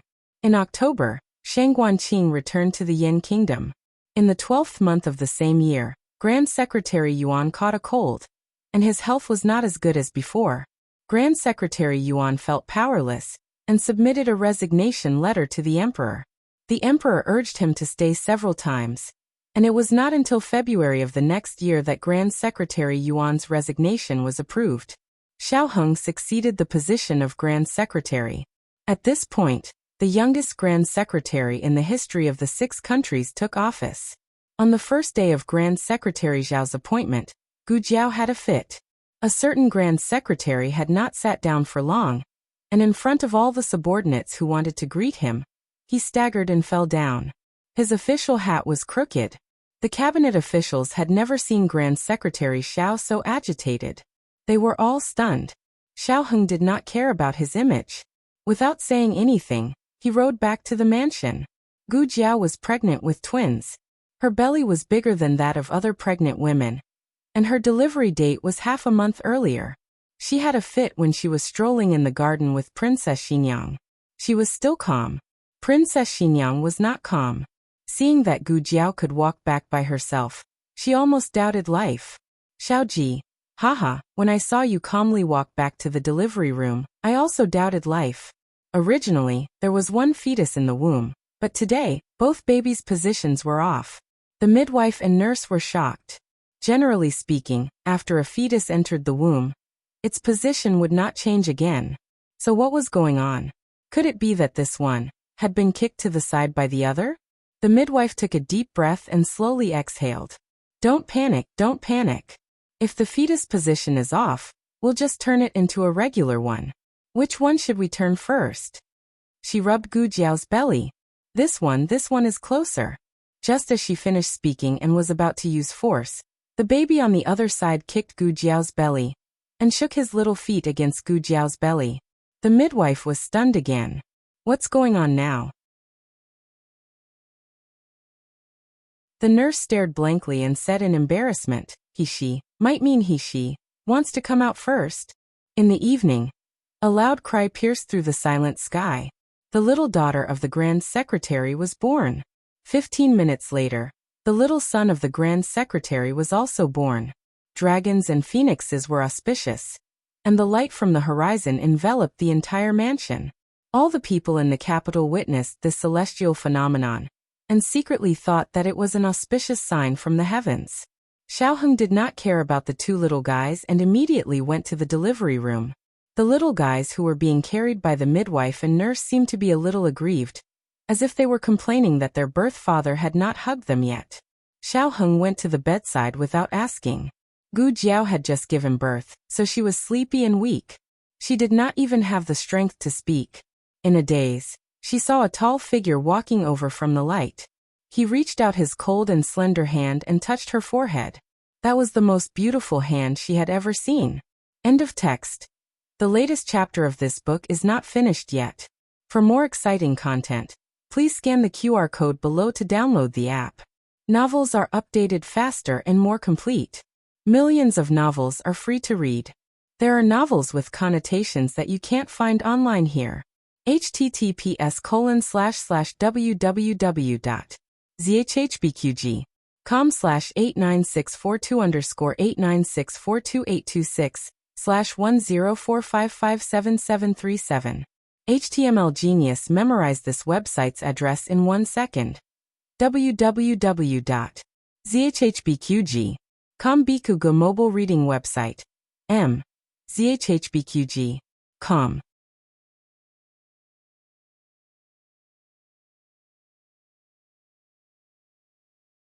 Chapter 951. The latest chapter of this book is not finished yet.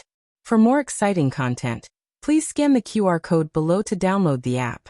The novel is more complete and updated faster. Millions of novels are free to read. There are all kinds of novels that can't be found on the internet. The news of the Grand Secretary's family receiving a pair of twins quickly spread throughout the capital. The common people all said that the multicolored light that day was an auspicious sign for the twins. When the two of them grew up, they would definitely be elegant young masters and graceful ladies. They were definitely not some little demon king. Gu Jiao didn't have much milk, and the two little guys refused to drink their wet nurse's milk. Therefore, the small medicine box took on the responsibility of a wet nurse. Not only did it produce milk bottles, but it also produced milk powder for the neonatal intensive care unit. After the two little guys gulped down the milk, they lay down beside Gu Jiao and fell asleep sweetly. When Xiaoheng came into the room with a bowl of not too hot, Gu Jiao was staring at the two little guys with her eyes wide open. That little expression of disbelief seemed to be saying, "Are they really my children?" Xiaoheng walked over with a smile and sat down by the bed. "Mother asked the cook to make chicken soup for you. Did you put salt in it?" Gu Jiao asked. Xiaoheng laughed when he heard this. "Yes, you don't need to be breastfed now. You can eat and drink like a normal person." "Oh." Gu Jiao took the bowl and gulped down the steaming bowl of chicken soup. After drinking it, she sighed when she handed the bowl to Xiaoheng. When you care about someone, you can capture any small detail about them. Xiaoheng asked, "What's wrong? Is there something on your mind?" "Well, not really." Gu Jiao shook her head. After so many days, she had been shocked and digested most of the things that needed to be digested. Occasionally, when she thought about it, she still felt a little emotional. She had actually transmigrated 3 times. Once she was the Lord of Shadows. Twice she was Jing Yinin in this life. But she had almost no memory of the first 2 transmigrations. She must have been affected by the space-time magnetic field when she transmigrated and lost her memory. The small medicine box could carry both a person and a soul. If the body was gone, then only the soul could be transported. The first time she came here, she had left a set of coordinates in the Grand Preceptor Hall. It was the operating theater. Because of the coordinates, the medicine box was able to bring her brainwaves to this time and space after she died. However, without the purple grass poison, her brainwaves could not merge with other people's bodies. The Godfather knew this, so he planted the purple grass on the Dark Night Island. As for how the Godfather knew that she had left the coordinates in this space-time, perhaps it would forever be a mystery. Xiao Heng looked at her and frowned. Are you thinking about that Godfather again? He was very jealous of his Godfather, especially after knowing that the guy had sacrificed so much for Gu Jiao. He deeply felt that the other party had stolen his job. Gu Jiao tilted her head and looked at him. Is Aheng jealous again? Miss, Dukan is here. Yuya reported from outside the door. Xiao Heng coughed lightly. I didn't. After saying this, he went out and pushed Dukan inside. Dukan had come to see Gu Jiao and the twins. He was distressed that Gu Jiao had to go through the pain of childbirth, but he was also gratified that she had given birth to a pair of twins. The 2 little guys were really too cute. Although they had not yet grown up, their facial features were very similar to their parents. How could they be different? Among the things that the Grand Preceptor had Yi Qing give to Gu Jiao, there were a few handwritten letters. One of the letters mentioned that the Grand Preceptor had told Duke and that Gu Jiao was Jing Yinin. Father. Gu Jiao called out to him. Duke N's arm that was holding the children froze, as he looked at Gu Jiao in surprise. Gu Jiao curled her lips. The Grand Preceptor told me. She did not say what exactly was told, but how could someone as smart as Dukan not be able to guess?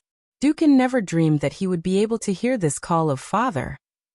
He thought that none of them would poke through this layer of window paper. In fact, it didn't matter if he didn't poke through it. He was already content to be able to stay by her side like this. The little guy on the bed suddenly snorted in dissatisfaction, as if complaining that her grandfather had hugged her younger brother for so long and had not hugged her. Dukan looked at the 2 little guys and then looked at Gu Jiao. Endless emotions rolled through his heart. Kin. Call me again? He asked nervously and expectantly. Gu Jiao did not hesitate. Father. Dukan laughed until tears came to his eyes. The twins changed every day. When they were born, they were small like kittens, but by the time they were out of confinement, they were already 2 chubby babies. Princess Xinyang and Shangguan Yen, who was far away in the Yen kingdom, named the 2 little guys. The daughter was called Xiao Yan and the son was called Xiao Kong. Xiao Tsong couldn't beat his sister in the womb, and it was the same after he was born. Xiao Yan could eat more than him, and was fatter than him. As long as the swaddling clothes were loosened, Xiao Yan could kick him to the edge of the cradle with 1 little foot. Xiao Yan grew too fast, and in the end, she still attracted Gu Jiao's attention. When Xiao Heng returned from court, Gu Jiao was rubbing her chin and looking thoughtfully at the 2 little guys. Why are you looking at them like that? Xiao Heng asked with a smile. Gu Jiao asked in bewilderment. I fed them the same way. Why did Xiao Yan grow so fast? Xiao Heng thought for a moment. Maybe it's because they absorbed it well? Gu Jiao rubbed her chin. Is that so? Of course not. Xiao Yan grew so fast because every night, someone secretly came over to give her more food. On a moonless and windy night, a ghostly figure flashed into the room with a small milk bottle. Xiao Heng and Gu Jiao were sleeping soundly. The 2 little guys were lying in their respective cradles, and had also entered the land of dreams. The owner of the figure came to the side of Xiao Yan's cradle, as if no one else was present, and stuffed the pacifier into her mouth. Xiao Yan tasted the fragrance of the milk, and began to eat heartily. Gu Jiao pulled open the curtain and looked at the figure beside the cradle seriously. Long Yi. Long Yi's body stiffened, and he denied in all seriousness. It's not me. Gu Jiao. Long Yi was caught red-handed. Gu Jiao confiscated his small milk bottle and took him outside the room. She said with incomparable seriousness. You're not allowed to do this in the future. Starting tomorrow night, you're not allowed to secretly feed her. What Long Yi heard was, Lu, starting tomorrow night. Secretly feed her. A few days later, Gu Jiao found that Xiaoyan had grown even better. Originally, she should have taken the little guy to the palace to visit her grandaunt, and Yao Shi after the confinement. However, it rained for several days in a row, and it finally cleared up at the end of March. Gu Jiao took the twins and went to the Imperial College to pick up little Jingkong from school. Little Jingkong had just finished his equestrian archery class and was sweating profusely. He was 8 years old this year.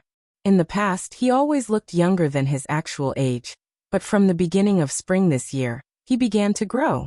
His strength had also increased. The teacher said that he was the only one in the elementary school who could draw a bow and arrow. His eyes were less childish and more resolute. Hello Jiao Jiao Xiaoyan Xiaocong. He walked into the carriage and politely greeted the three people. Although Xiaoyan and Xiaocong were unable to respond to him, Gu Jiao took out a handkerchief and wiped his sweat, saying, Why are you sweating so much? It was not even April yet, and the weather was very cool. Little Jingkong enjoyed Gu Jiao wiping his sweat and answered seriously. We had equestrian archery class today. Jiao, I got first place again. Gu Jiao praised. Jingkong is really amazing. Little Jingkong shook his little head. He was a big shot in the Imperial College, but in front of Jiao, he was still a little cutie. After Gu Jiao finished wiping his sweat, he asked, Jiao, can I ride a horse by myself? He rode a pony in class today, and it was not fun at all. Gu Jiao nodded. Okay.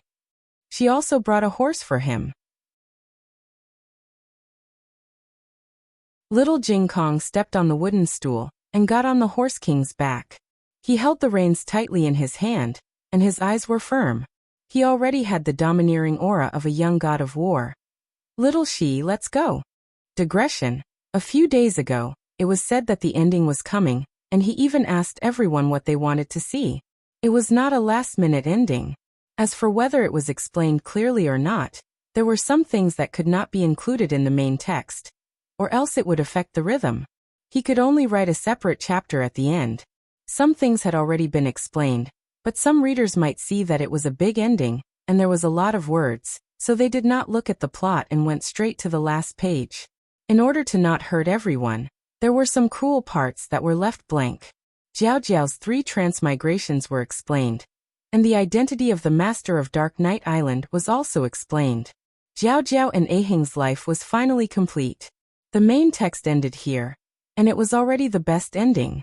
The latest chapter of this book is not finished yet. For more exciting content, please scan the QR code below to download the app. The novel will be updated even faster. Millions of novels will be read for free. Novels with content that cannot be found online are all available here. https://www.zhbqg.com/89642_896422826/1045454139. HTML Genius remembered this website's address in 1 second. www.zhbqg.com Bikugo mobile reading website. zhbqg.com. You're tuning in to the Earbook Haven YouTube channel. Don't forget to subscribe and join us on this journey to catch the most captivating stories.